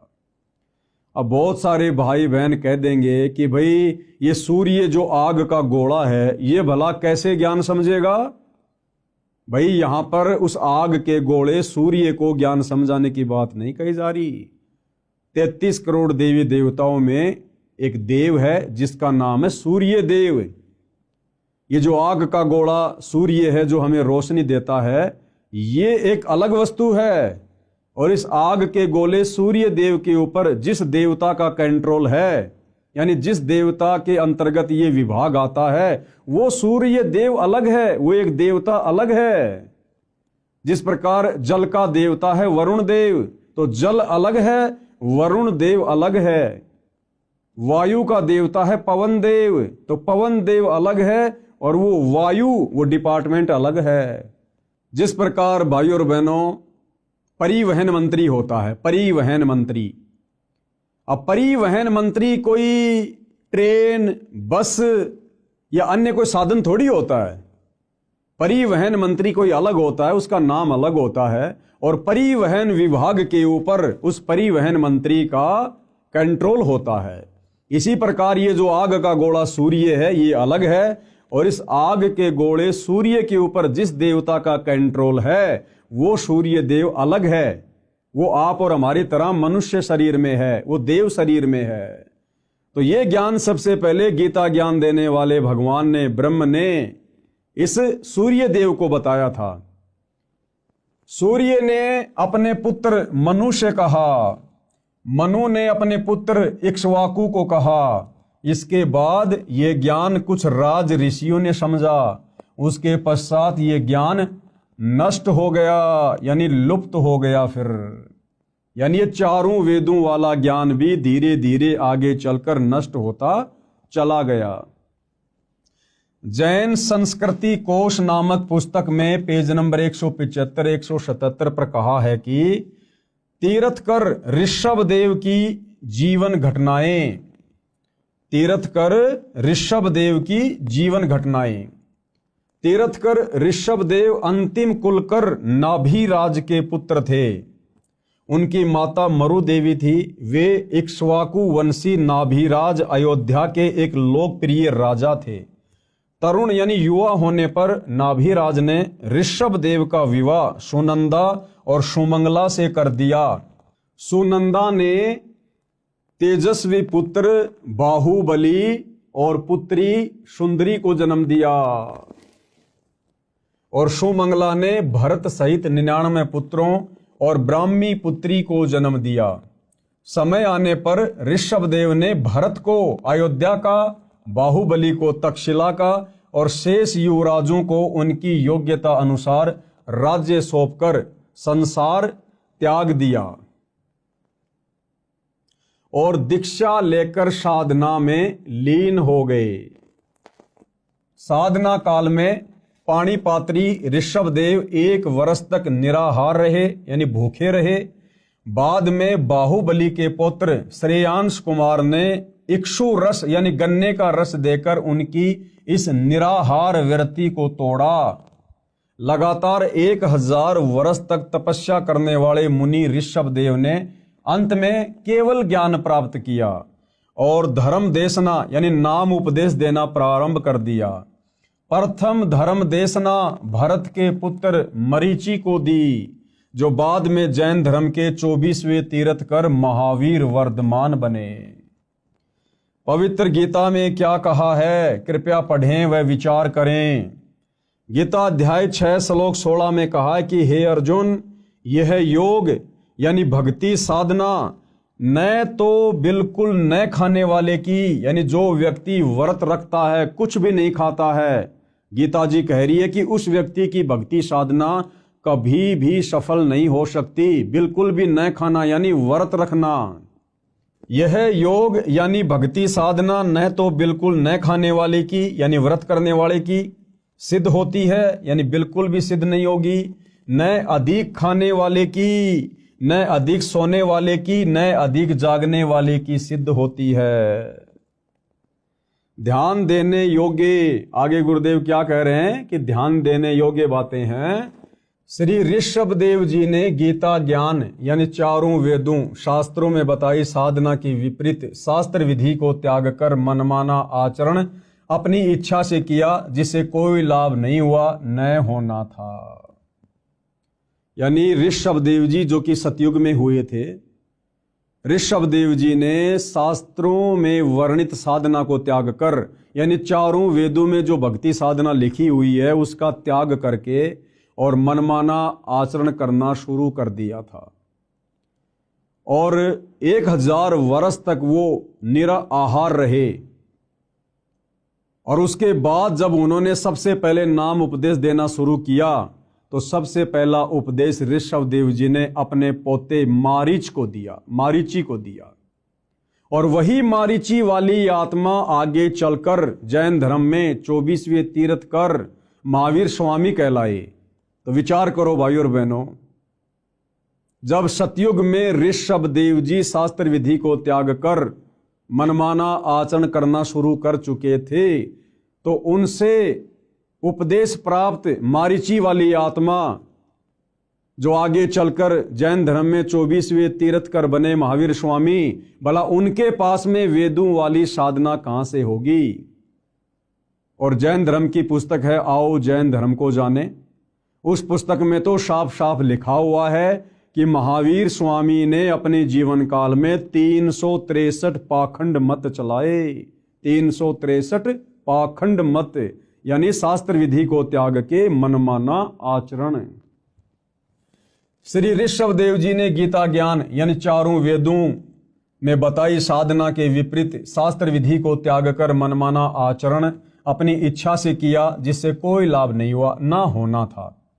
अन्य प्रमाण गीता अध्याय 17 श्लोक 5 और 6 में इस प्रकार कहा है, जो मनुष्य शास्त्र विधि रहित यानी शास्त्र विधि को त्याग कर केवल मन कल्पित घोर तप को तपते हैं, यानी जो साधना गीता में लिखी है, जो साधना चारों वेदों में लिखी है, उसके अनुसार भक्ति साधना ना करके जो मनमुखी रूप से कोई तप करता है, कोई पैदल यात्रा करता है, कोई कावड़ लेके आता है, कोई कैसा कैसा घोर तप करता है, तो कहते हैं कि शास्त्र विधि को त्याग कर केवल मन कल्पित यानी जैसा मन में आया वैसी भक्ति शुरू कर दी, या जैसा किसी ने बता दिया कि भैया फला फला जगह एक पीपल का पेड़ है, उसके चारों तरफ लाल धागा बांधने से ये सुख हो जाएगा, बेटा हो जाएगा। ये होते मन कल्पित कर्म, केवल मन कल्पित घोर तप को तपते हैं। वे शरीर में प्राणियों व कमल चक्रों में विराजमान शक्तियों को तथा हृदय में स्थित मुझको भी दुखी करने वाले हैं, वो कृष करते हैं। उन अज्ञानियों को तू आसुर स्वभाव के जान। भाई गीता ज्ञान देने वाला भगवान हिंदू भाई बहनों को विशेष तौर पर समझना चाहिए। ये गीता जी का ज्ञान पढ़ाया जा रहा आपको, कौन सा अध्याय है, कौन सा श्लोक है, आगे चलकर आपको गीता प्रेस गोरखपुर से प्रकाशित उस गीता के पेज भी दिखाए जाएंगे आपकी संतुष्टि के लिए। तो गीता का ज्ञान देने वाला भगवान खुद कह रहा है कि जो व्यक्ति चारों वेदों में और गीता जी में जो साधना करनी चाहिए जो लिखी हुई है, उस साधना को ना करके और मन कल्पित घोर तप करते हैं, यानी कावड़ लाना, पैदल यात्रा करना, बद्रीनाथ जाना, केदारनाथ जाना, अन्य घोर साधना करना, कहते हैं उस व्यक्ति को तू राक्षस स्वभाव का जान, आसुर प्रवृत्ति का।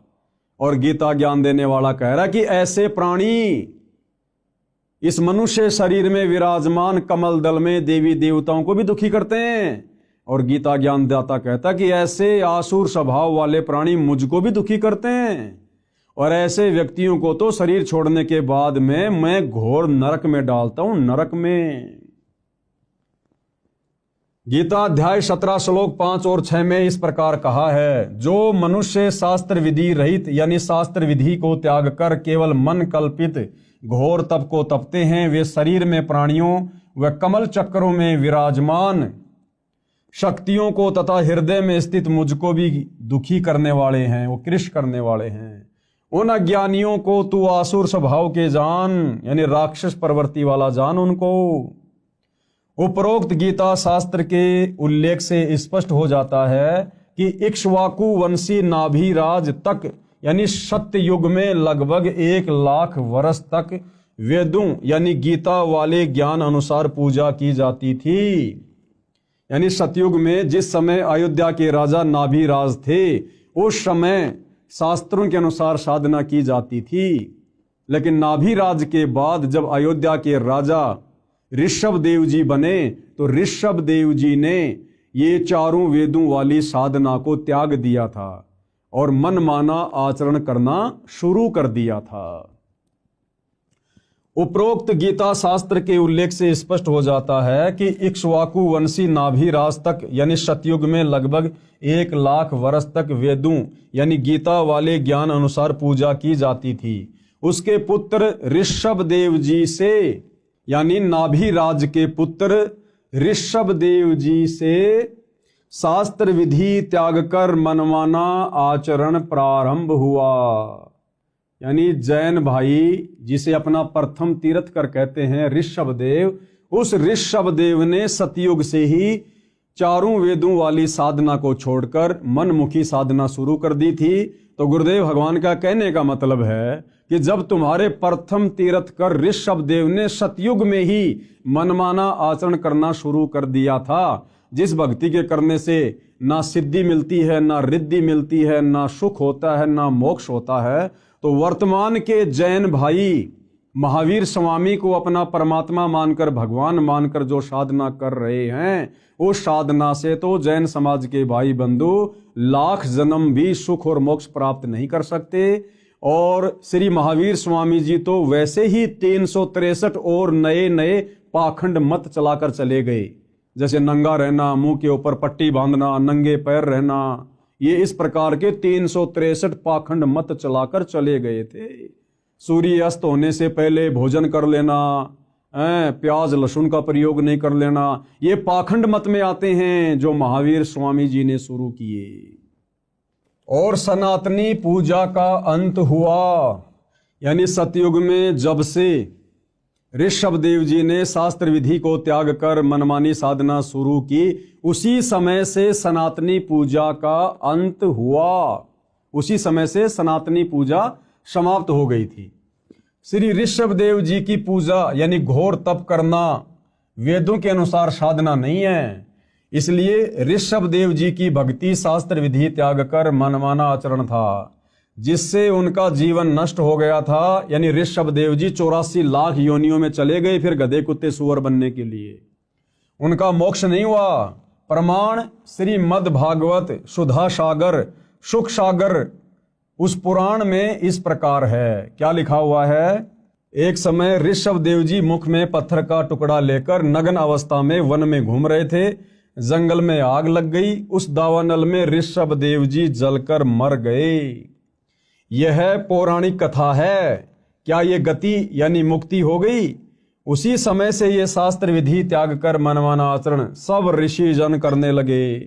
प्रमाण के लिए किसी भी पुराण को पढ़ो, लिखा है कि उस ऋषि ने इतने वर्ष घोर तप किया, उसने इतने वर्ष तक तप किया आदि आदि, फिर वे शास्त्र विधि विरुद्ध साधक ऋषिजन अपना अपना अनुभव जो शास्त्र विरुद्ध साधना से हुआ उसका कथन करने लगे। अन्य ऋषिजन एक दूसरे की सुनकर आगे उन्हीं शास्त्रों के विपरीत ज्ञान को सुनाने लगे, जिनसे 18 पुराण बन गए। यानी सतयुग में अयोध्या के राजा ऋषभदेव जी ने चारों वेदों वाली साधना को त्याग कर जो मनमाना आचरण किया, पाखंड किया, आडंबर किया, उसको आधार बनाकर फिर आगे ऋषि मुनि साधु संत महात्माओं ने वैसी भक्ति करनी शुरू कर दी ऋषभदेव जैसी वाली। घर परिवार को छोड़कर संन्यास लेकर जंगलों में चले जाते थे, गुफाओं में रहा करते थे, घोर तप किया करते थे, जिस घोर तप को तपने के लिए गीता जी मना कर रही है। और आगे चलकर उन साधु संत महात्माओं को समाधि अवस्था में जैसा भी अनुभव प्राप्त हुआ, ये काल ऐसे सबको भ्रमित रखता है। और जैसा भी उनको अपनी भक्ति साधना से तप करने से जो भी अनुभव प्राप्त हुआ, उस अनुभव को आगे चलकर उन साधु संत महात्माओं ने आम व्यक्तियों के लिए पुस्तकों के रूप में लिखना शुरू कर दिया, जिससे 18 पुराणों की रचना हुई, 18 पुराण बने। और वही 18 पुराण आज हम हिंदू समाज के भाई बहन पढ़ रहे हैं, जिन पुराणों में गीता और वेदों के अनुसार शास्त्र अनुकूल साधना नहीं है। 90% ज्ञान इन 18 पुराणों में उन साधु संत महात्माओं का जो उन्होंने मनमाना आचरण किया, जैसा उनको अनुभव हुआ, केवल वही वर्णित है जो हमारे किसी काम का नहीं है। यानी इन 18 पुराणों में जो ज्ञान गीता और चारों वेदों से मिलता है वो सत्य है। इसके अलावा उनका जो अपना पर्सनल भक्ति अनुभव है वो हमने स्वीकार नहीं करना है। वो शास्त्र विधि को त्याग कर मनमाना आचरण है, मनमाना ज्ञान है, जिससे हमारी मुक्ति संभव नहीं है। पुराण ऋषियों के अनुभव की देन है। ये पुराण क्या है? ऋषियों के अनुभव की देन है, जिनमें सारा का सारा ज्ञान वेदों व गीता के विपरीत है। श्री ब्रह्मा जी, श्री विष्णु जी तथा श्री शंकर जी ने भी घोर तप किया, जो गीता शास्त्र के विपरीत मनमानी साधना है। अब बताओ भाई और बहनों, इसलिए सतगुरु रामपाल जी कहते हैं कि ब्रह्मा विष्णु महेश को भी संपूर्ण आध्यात्मिक ज्ञान नहीं है। ब्रह्मा विष्णु महेश भी 184 योनियों में जाते हैं, अपने कर्म का भोग भोगते हैं। इनके पास भी मुक्ति का साधन नहीं है। क्यों? क्योंकि ब्रह्मा विष्णु महेश भी शास्त्रों के विरुद्ध साधना करते हैं। इस कारण से भाई और बहनों, उस परमपिता परमेश्वर को, परम अक्षर ब्रह्म को, सत्य पुरुष को, कबीर देव को सत्य साधना बताने के लिए इस पृथ्वी पर स्वयं ही मनुष्य रूप में, मनुष्य के बच्चे के रूप में प्रकट होकर आना पड़ता है, ये ज्ञान आप और हमारे तक पहुंचाने के लिए। और हम उनके द्वारा बताए गए सूक्ष्म ज्ञान को इतना जल्दी स्वीकार नहीं करते हैं। क्यों?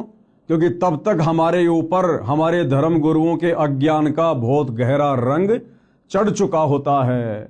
हम केवल उन ऋषि मुनियों के द्वारा लिखे गए पुराणों वाले ज्ञान को ही सत्य ज्ञान मानकर साधना में लगे हुए होते हैं, जिस कारण से वो सत्य ज्ञान हमें सत्य प्रतीत नहीं होता है। वर्तमान में सनातन धर्म का नाम वैदिक धर्म तथा हिंदू धर्म भी प्रचलित है। यानी सनातन धर्म को ही वैदिक धर्म कहते हैं और हिंदू धर्म भी उसी को कहा जाता है। आदि शंकराचार्य जी ने देवी देवताओं की पूजा का विधान बताया और पुराणों के ज्ञान को सनातन धर्म यानी हिंदू धर्म में दृढ़ता के साथ प्रवेश कर दिया। ये जो हिंदू धर्म है, इसकी शुरुआत आदि शंकराचार्य जी से हुई। आदि शंकराचार्य जी आज से लगभग 3200 वर्ष पहले हुए हैं और उन्होंने यहाँ आकर हम प्राणियों को शास्त्रों के विरुद्ध, चारों वेदों के विरुद्ध देवी देवताओं की पूजा पर आधारित कर दिया, जिस कारण से हिंदू धर्म की शुरुआत हुई। आदि शंकराचार्य जी ने देवी देवताओं की पूजा का विधान बताया और पुराणों के ज्ञान को सनातन धर्म यानी हिंदू धर्म में दृढ़ता के साथ प्रवेश कर दिया। गीता अध्याय 4 श्लोक 1 और 2 को फिर पढ़ते हैं, जिनमें गीता ज्ञानदाता ने अर्जुन से कहा है कि मैंने इस योग यानी गीता वाले वेद ज्ञान को, क्योंकि श्रीमद् भगवत गीता चारों वेदों का सार है यानी संक्षिप्त रूप है, इस तथ्य को पूरा हिंदू समाज मानता है। तो गीता ज्ञानदाता ने क्या कहा कि ये गीता वाला ज्ञान, चारों वेदों वाला ज्ञान, सबसे पहले मैंने किसको कहा? सूर्य से कहा था। सूर्य ने अपने पुत्र वैश्वत यानी मनु से कहा और मनु ने अपने पुत्र इक्ष्वाकु से कहा। गीता अध्याय 4 श्लोक 1 में इसका वर्णन है। हे परंतप अर्जुन, इस प्रकार परंपरा से प्राप्त इस योग यानी ज्ञान को, यानी गीता उर्फ वेद ज्ञान को राज ऋषियों ने जाना। किसने जाना? इन राज ऋषियों ने जाना। मनु जैसे ने, वैश्वत जैसे ने, इक्ष्वाकु जैसे ने, ये राजाओं के दरबार में रहा करते थे, उनके धर्म गुरु बनकर, राजगुरु बनकर। तो गीता ज्ञान देने वाला भगवान कह रहा कि हे अर्जुन, इस प्रकार इस ज्ञान को इन राज ऋषियों ने जाना। हे परंतप अर्जुन, इस प्रकार परंपरा से प्राप्त इस योग को यानी गीता उर्फ वेद ज्ञान को राज ऋषियों ने जाना, किंतु उसके बाद वह योग यानी वेद ज्ञान बहुत समय से इस पृथ्वी लोक में नष्ट हो गया यानी लुप्त हो गया। गीता अध्याय 4 श्लोक 2 में ऐसा वर्णन है। ध्यान दें तो श्लोक 2 के मूल पाठ में नष्ट शब्द है, जिसका अर्थ नष्ट हो गया, सटीक अर्थ है। राजा नाभिराज तक सतयुग लगभग 1 लाख वर्ष व्यतीत हो चुका था। यानी जिस समय सतयुग की शुरुआत में राजा नाभिराज अयोध्या के राजा थे, वो लगभग 1,00,000 वर्ष तक अयोध्या के राजा रहे। उस समय तक ये शास्त्रों के अनुसार साधना होती थी, सनातनी पूजा होती थी, चारों वेदों के अनुसार साधना होती थी। और नाभिराज के बाद यानी सतयुग की शुरुआत के 1,00,000 वर्ष बाद फिर ये ज्ञान धीरे धीरे धीरे धीरे नष्ट होना शुरू हो गया। राजा नाभिराज तक सतयुग लगभग 1,00,000 वर्ष व्यतीत हो गया था। गीता का ज्ञान द्वापर के अंत में यानी कलयुग से लगभग 100 वर्ष पहले बोला गया था। गीता जी का ज्ञान कब बोला गया? कलयुग की शुरुआत से 100 वर्ष पहले यानी द्वापर युग के अंत में, यानी जिस समय सतयुग में नाभिराज अयोध्या के राजा थे उसके लगभग 38 या 39 लाख वर्ष बाद द्वापर के लास्ट में गीता जी का ज्ञान बोला गया। अब भाइयों और बहनों, सतयुग की शुरुआत में 1,00,000 वर्ष तक वेदों के अनुसार साधना होती थी और द्वापर के अंत तक यानी बीच में जो ये 39 लाख वर्ष का समय है, इस समय केवल शास्त्र विधि को त्याग कर मनमाना आचरण किया जा रहा था, वेदों के विपरीत साधना की जा रही थी। और गीता का ज्ञान बोला गया अब द्वापर के अंत में 39 लाख साल बाद। अब इस गीता में वो वेदों वाला ज्ञान है जो सतगुरु रामपाल जी बता रहे हैं, समझा रहे हैं। तो अब भगत समाज को वो वास्तविक वेदों वाला ज्ञान स्वीकार करने में जो ज्ञान 39 लाख वर्ष तक लुप्त रहा, ना किसी को पता था ना किसी ने बताया, अब सतगुरु रामपाल जी उसी सतयुग वाले वेदों वाले ज्ञान को और वेदों से ऊपर सूक्ष्म वेद के ज्ञान को जब अपने सत्संगों के माध्यम से बताते हैं, समझाते हैं, तो अब किसी भी समाज के व्यक्ति को आसानी से स्वीकार नहीं हो रहा है। सबसे बड़ी विडंबना सतगुरु रामपाल जी के सामने वर्तमान में ये है। ध्यान से पढ़िए भाई और बहनों, राजा नाभिराज तक सतयुग लगभग 1,00,000 वर्ष व्यतीत हो गया था। गीता का ज्ञान द्वापर के अंत में यानी कलयुग से लगभग 100 वर्ष पहले बोला गया था। गणित की रीति से नाभिराज के बाद यह गीता का ज्ञान 37,87,900 वर्ष बाद बोला गया है। इस दौरान सब ऋषियों ने वेदों के विपरीत साधना की, यानी 37,87,900 वर्ष तक ये जितने भी साधु संत महात्मा ऋषि जिनके बड़े बड़े हम नाम सुनते हैं, विश्वामित्र जी, वेद व्यास जी, पाराशर ऋषि जी, दुर्वासा ऋषि जी, इन्होंने वेदों के विरुद्ध साधना की, तपस्याएं की, वेद विरुद्ध ज्ञान पर इन्होंने दुनिया को लगाया। गणित की रीति से नाभिराज के बाद यह गीता का ज्ञान 37,87,900 वर्ष बाद बोला गया है। इस दौरान सब ऋषियों ने वेदों के विपरीत साधना की, जिसका प्रमाण तथा परिणाम 18 पुराण है। यानी इन 18 पुराणों में इन साधु संत महात्माओं ऋषियों की जो अपनी थ्योरी है, इन्होंने जो मनमानी साधना की और समाधि अवस्था में जैसा इनको अनुभव हुआ परमात्मा के विषय में, भक्ति के विषय में, उसी का वर्णन इन्होंने पुस्तकों के माध्यम से कर दिया, जिसको 18 पुराण कहा जाता है। यानी 18 पुराणों में कंप्लीट ज्ञान नहीं है, वेदों वाला ज्ञान भी नहीं है, गीता वाला ज्ञान भी नहीं है। ऋषि विशेष के अनुभव ज्यादा हैं जो हमारे किसी काम के नहीं हैं। पुराणों में कोई भी साधना गीता यानी वेदों के अनुसार नहीं है। इन पुराणों में कोई भी साधना वेद या गीता के अनुसार नहीं है। यहां केवल 2 शब्द लिख रहा हूं ताकि बुद्धिमान संकेत समझें। विस्तार से इस पुस्तक में आगे लिखा है।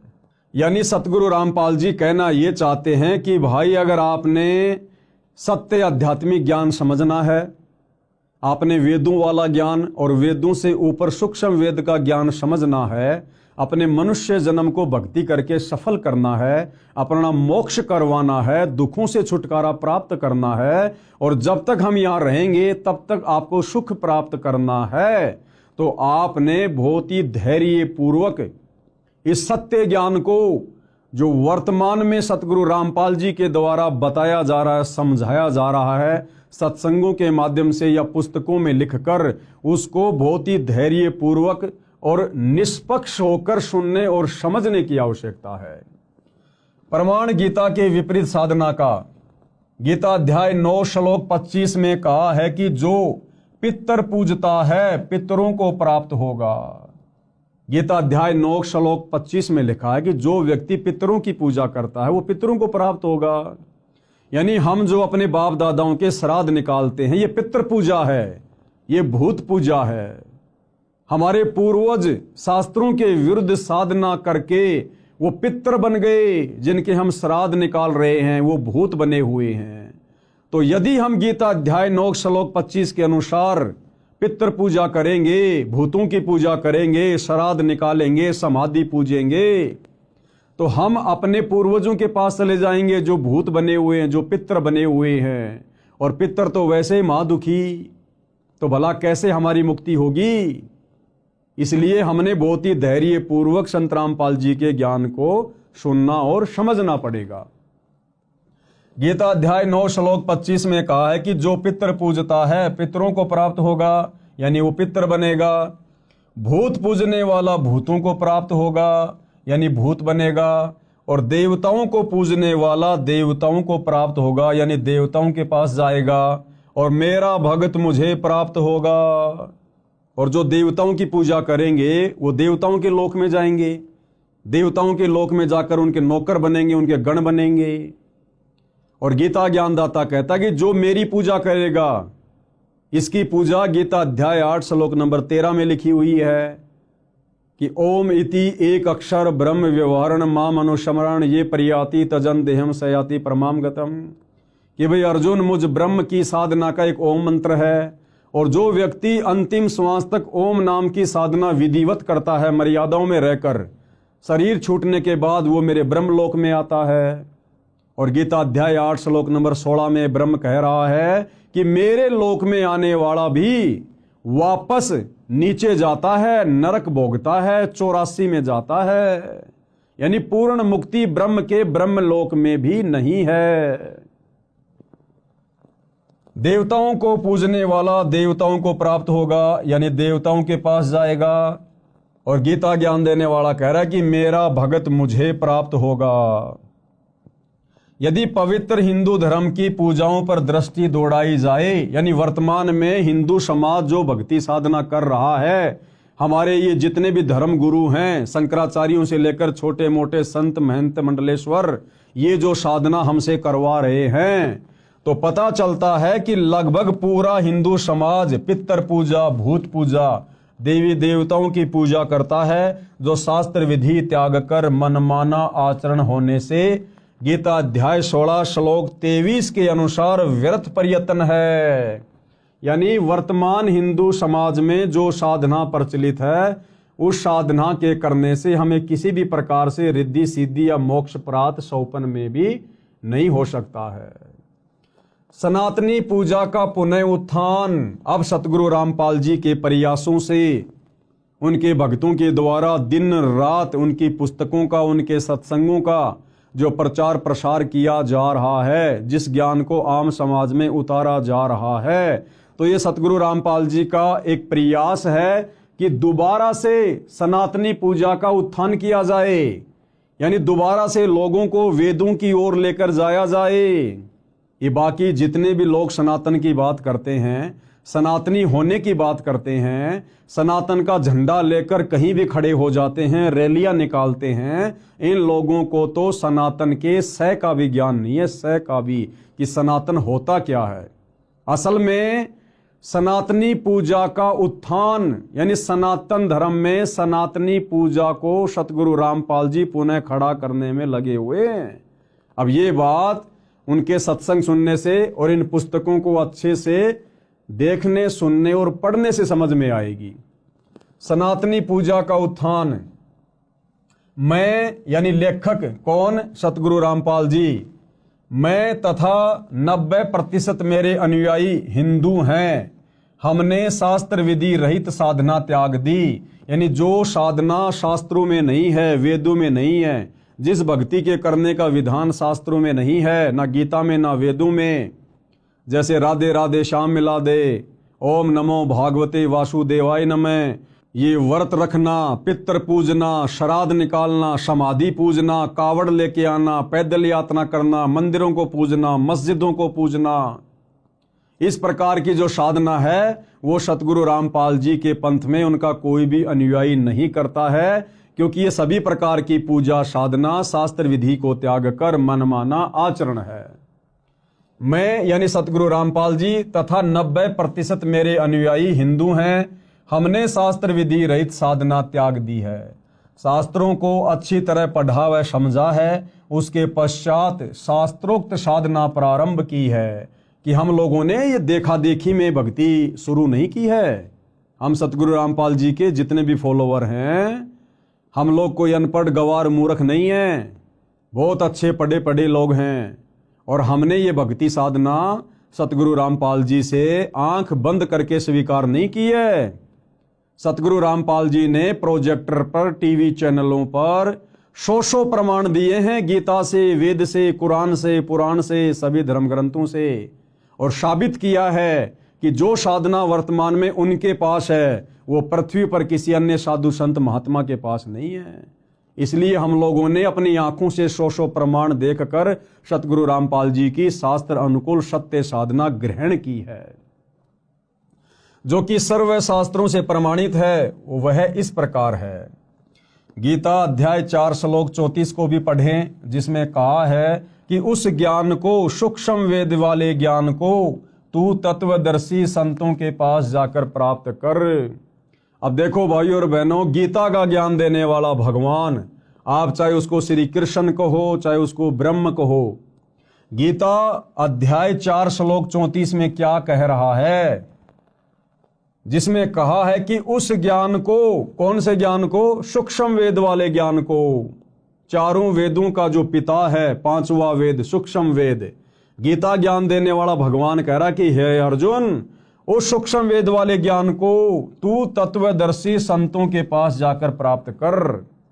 अब विचार करो भाइयों और बहनों, जब गीता का ज्ञान देने वाला भगवान अपने हाथ खड़े कर रहा है कि हे अर्जुन, उस सूक्ष्म वेद वाले ज्ञान को, उस तत्व ज्ञान को, जिससे पूर्ण मुक्ति होगी, पूर्ण मोक्ष होगा, कभी 84 में नहीं जाना पड़ेगा, उस ज्ञान को अर्जुन तू किसी तत्वदर्शी संतों के पास जाकर समझ। यानी वो वास्तविक ज्ञान, सूक्ष्म वेद वाला ज्ञान, मुक्ति का ज्ञान गीता ज्ञान देने वाले भगवान के पास भी नहीं है। अन्यथा उस ज्ञान की प्राप्ति के लिए अर्जुन को तत्वदर्शी संतों की शरण में जाने को नहीं बोलता। अगर गीता ज्ञान दाता के पास वो ज्ञान होता, अगर गीता ज्ञान देने वाला भगवान तत्वदर्शी होता, तो कह देता कि अर्जुन ले बैठ सामने, मैं तेरे को सत्संग करके सुनाता हूं वो ज्ञान। लेकिन गीता ज्ञान दाता ने स्पष्ट कर दिया कि भाई वो ज्ञान मेरे पास भी नहीं है जिससे पूर्ण मोक्ष हो जाए, पूर्ण मुक्ति हो जाए, जन्म मरण सदा के लिए समाप्त हो जाए, ये जीवात्मा मुक्त होकर सनातन परम धाम सतलोक में चली जाए। कहते हैं उसके लिए तू किसी तत्वदर्शी संत के पास जा। और भाई और बहनों, वो तत्वदर्शी संत जिसकी तरफ संकेत गीता ज्ञान देने वाला भगवान गीता अध्याय 4 श्लोक 34 में कर रहा है, वर्तमान में निसंदेह इस पृथ्वी पर सतगुरु रामपाल जी हैं, जिन्होंने चारों वेदों को, गीता जी को, कुरान, बाइबल, तौरेत, जबूर, इंजिल, हदीसें, गुरु ग्रंथ साहिब, 18 पुराण, सभी धर्मों के सभी शास्त्रों का निचोड़ निकाल के रख दिया है। जो निचोड़, जो निष्कर्ष हमारे धर्म के धर्म गुरु लाखों वर्षों से नहीं निकाल पाए, समाज को नहीं दे पाए, वो निष्कर्ष अध्यात्म का, भक्ति का इन्हीं धर्मशास्त्रों से सतगुरु रामपाल जी ने निकाल कर अपने सत्संगों में डाल दिया है, अपनी पुस्तकों में लिख दिया है। अब यदि आवश्यकता है तो उनके सत्संग सुनने की, उनके कर कमल से लिखित पुस्तकों को धैर्यपूर्वक पढ़ने की। तो क्या कहा जा रहा है, गीता अध्याय 4 श्लोक 34 को भी पढ़ें, जिसमें कहा है कि उस ज्ञान को, यानी सूक्ष्म वेद वाले ज्ञान को तू तत्वदर्शी संतों के पास जाकर प्राप्त कर। विचारणीय विषय यह है कि तत्व ज्ञान गीता में नहीं है। भाइयों और बहनों, अगर गीता में वो तत्व ज्ञान होता तो गीता ज्ञान देने वाला भगवान ये कभी भी नहीं कहता कि अर्जुन तू उस ज्ञान को तत्वदर्शी संतों के पास जाकर प्राप्त कर। इसलिए यहां पर क्या कहा गया है, इसलिए यहां पर कहा जा रहा है कि विचारणीय विषय यह है कि तत्व ज्ञान गीता में नहीं है। यदि होता तो गीता ज्ञान देने वाला ये नहीं कहता कि तत्व ज्ञान को तत्वदर्शी संतों से जान। तत्वदर्शी संत के अभाव में मानव समाज मनमाना आचरण करके अपना मानव जीवन नष्ट कर रहा है। इस तत्व ज्ञान के अभाव में सतगुरु रामपाल जी को सतगुरु धारण ना करने के कारण, उनके प्रवचन सत्संग ना सुन पाने के कारण ये भगत समाज अपने अनमोल मनुष्य जीवन को वर्तमान में बर्बाद कर रहा है। भले चाहे कोई अपने आप को कितना ही ज्ञानी समझे, कितना ही बड़ा संस्कृत का ज्ञाता समझे, चाहे वो शंकराचार्य बन के क्यों ना बैठा है, वो व्यक्ति अपने मनुष्य जन्म को तत्वदर्शी संत की शरण के अभाव में नष्ट कर रहा है। और भाई और बहनों, जब ये ज्ञान गीता ज्ञान देने वाले भगवान के पास नहीं है तो यहां के शंकराचार्यों के पास में कहां से आ जाएगा। और शंकराचार्यों के पास नहीं है तो आम हिंदू समाज में ये ज्ञान कहां से आ जाएगा। तो सब लोग शास्त्र विधि को त्याग कर मनमाना आचरण करने में लगे हुए हैं, जिसका नतीजा अंत में नरक भोगना पड़ेगा। 184 योनियों में गधे कुत्ते सूअर के शरीरों में कष्ट उठाना पड़ेगा और युगो युगो यूं ही भूत प्रेत पितर बनकर भटकना पड़ेगा। जब गीता अध्याय 4 श्लोक 34 वाला तत्वदर्शी संत मिल जाता है, वह संपूर्ण अध्यात्म ज्ञान बताता है, जिसको सुन समझकर बुद्धिमान अपनी साधना शास्त्रों के अनुसार करता है, जीवन धन्य कर लेता है, एक धर्म यानी मानव धर्म बन जाता है। और सतगुरु रामपाल जी का नारा है, जब आप उनके कर कमल से लिखित पवित्र पुस्तक ज्ञान गंगा को पढ़ेंगे तो ज्ञान गंगा पुस्तक को खोलने से पहले ऊपर कवर पर लिखा है कि जीव हमारी जाति है और मानव धर्म हमारा। कौन सा? मानव। जीव हमारी जाति है, मानव धर्म हमारा। हिंदू मुस्लिम सिख ईसाई धर्म नहीं कोई न्यारा।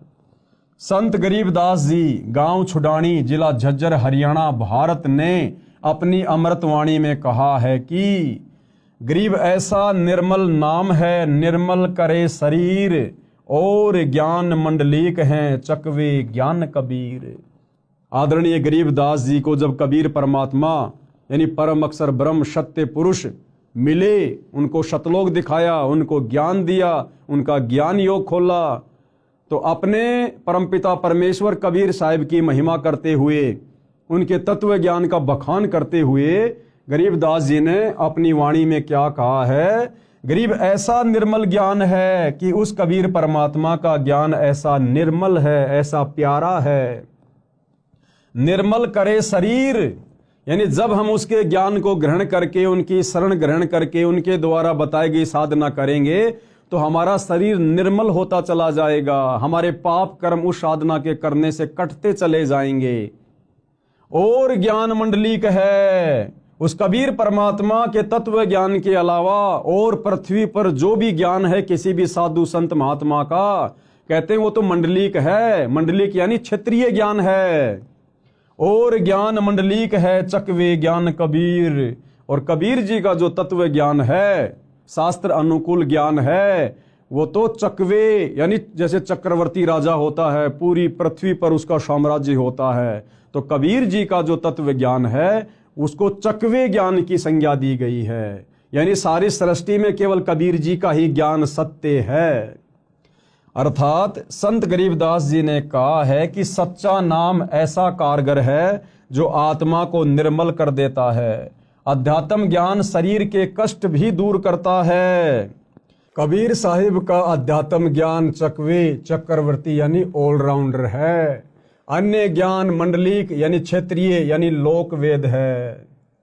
संत गरीबदास जी को 10 वर्ष की आयु में परमात्मा सर्वोपरि लोक सनातन परम धाम यानी सत्यलोक से आकर गांव छुडानी, जिला झज्जर, हरियाणा प्रांत में मिले थे। उनकी आत्मा को ऊपर ले गए जहां परमात्मा रहते हैं। अब भाई और बहनों, वो परमात्मा कौन है, वो दिखने में कैसा है, उस परमात्मा की भक्ति क्या है, उस परमात्मा की प्राप्ति कैसे होगी, इन समस्त बातों का जिक्र हम इस पवित्र पुस्तक हिंदू साहिबान नहीं समझे गीता वेद पुराण इसके अगले एपिसोड यानी वीडियो नंबर 2 में समझेंगे। फिलहाल भाई और बहनों, इस पुस्तक की भूमिका पर हम वीडियो बना रहे हैं। इस पुस्तक का वास्तविक ज्ञान भूमिका समाप्त होने के बाद शुरू होगा। तो सभी से हाथ जोड़कर विनती है, प्रार्थना है, धैर्य पूर्वक आप जी इस पुस्तक पर बन रहे वीडियो को देखते रहिए। निसंदेह परमपिता परमेश्वर कबीर साहिब यानी वर्तमान में जो सतगुरु रामपाल जी के रूप में धरती पर प्रकट हैं, उनके आशीर्वाद से यदि हम उनसे प्रार्थना करते रहेंगे तो अवश्य वे हमें सद्बुद्धि प्रदान करेंगे, हमारा ज्ञान योग खोलेंगे और हम इस अनसुलझे आध्यात्मिक ज्ञान को उनकी विशेष दया से समझते जाएंगे और अपनी आत्मा का कल्याण करवाएंगे। तो भाई और बहनों, गुरुदेव भगवान के आशीर्वाद से आज के इस वीडियो में केवल इतना ही। कल परमपिता परमेश्वर जी के आशीर्वाद से रात्रि 9 बजे सभी भाई बहन दास के फेसबुक पेज पवन दास इस लाइव के ऊपर लाइव जुड़िए। तब तक गुरुदेव भगवान हम सबको आज्ञा दें, आशीर्वाद दें। बंदी छोड़ सतगुरु रामपाल जी भगवान की जय हो।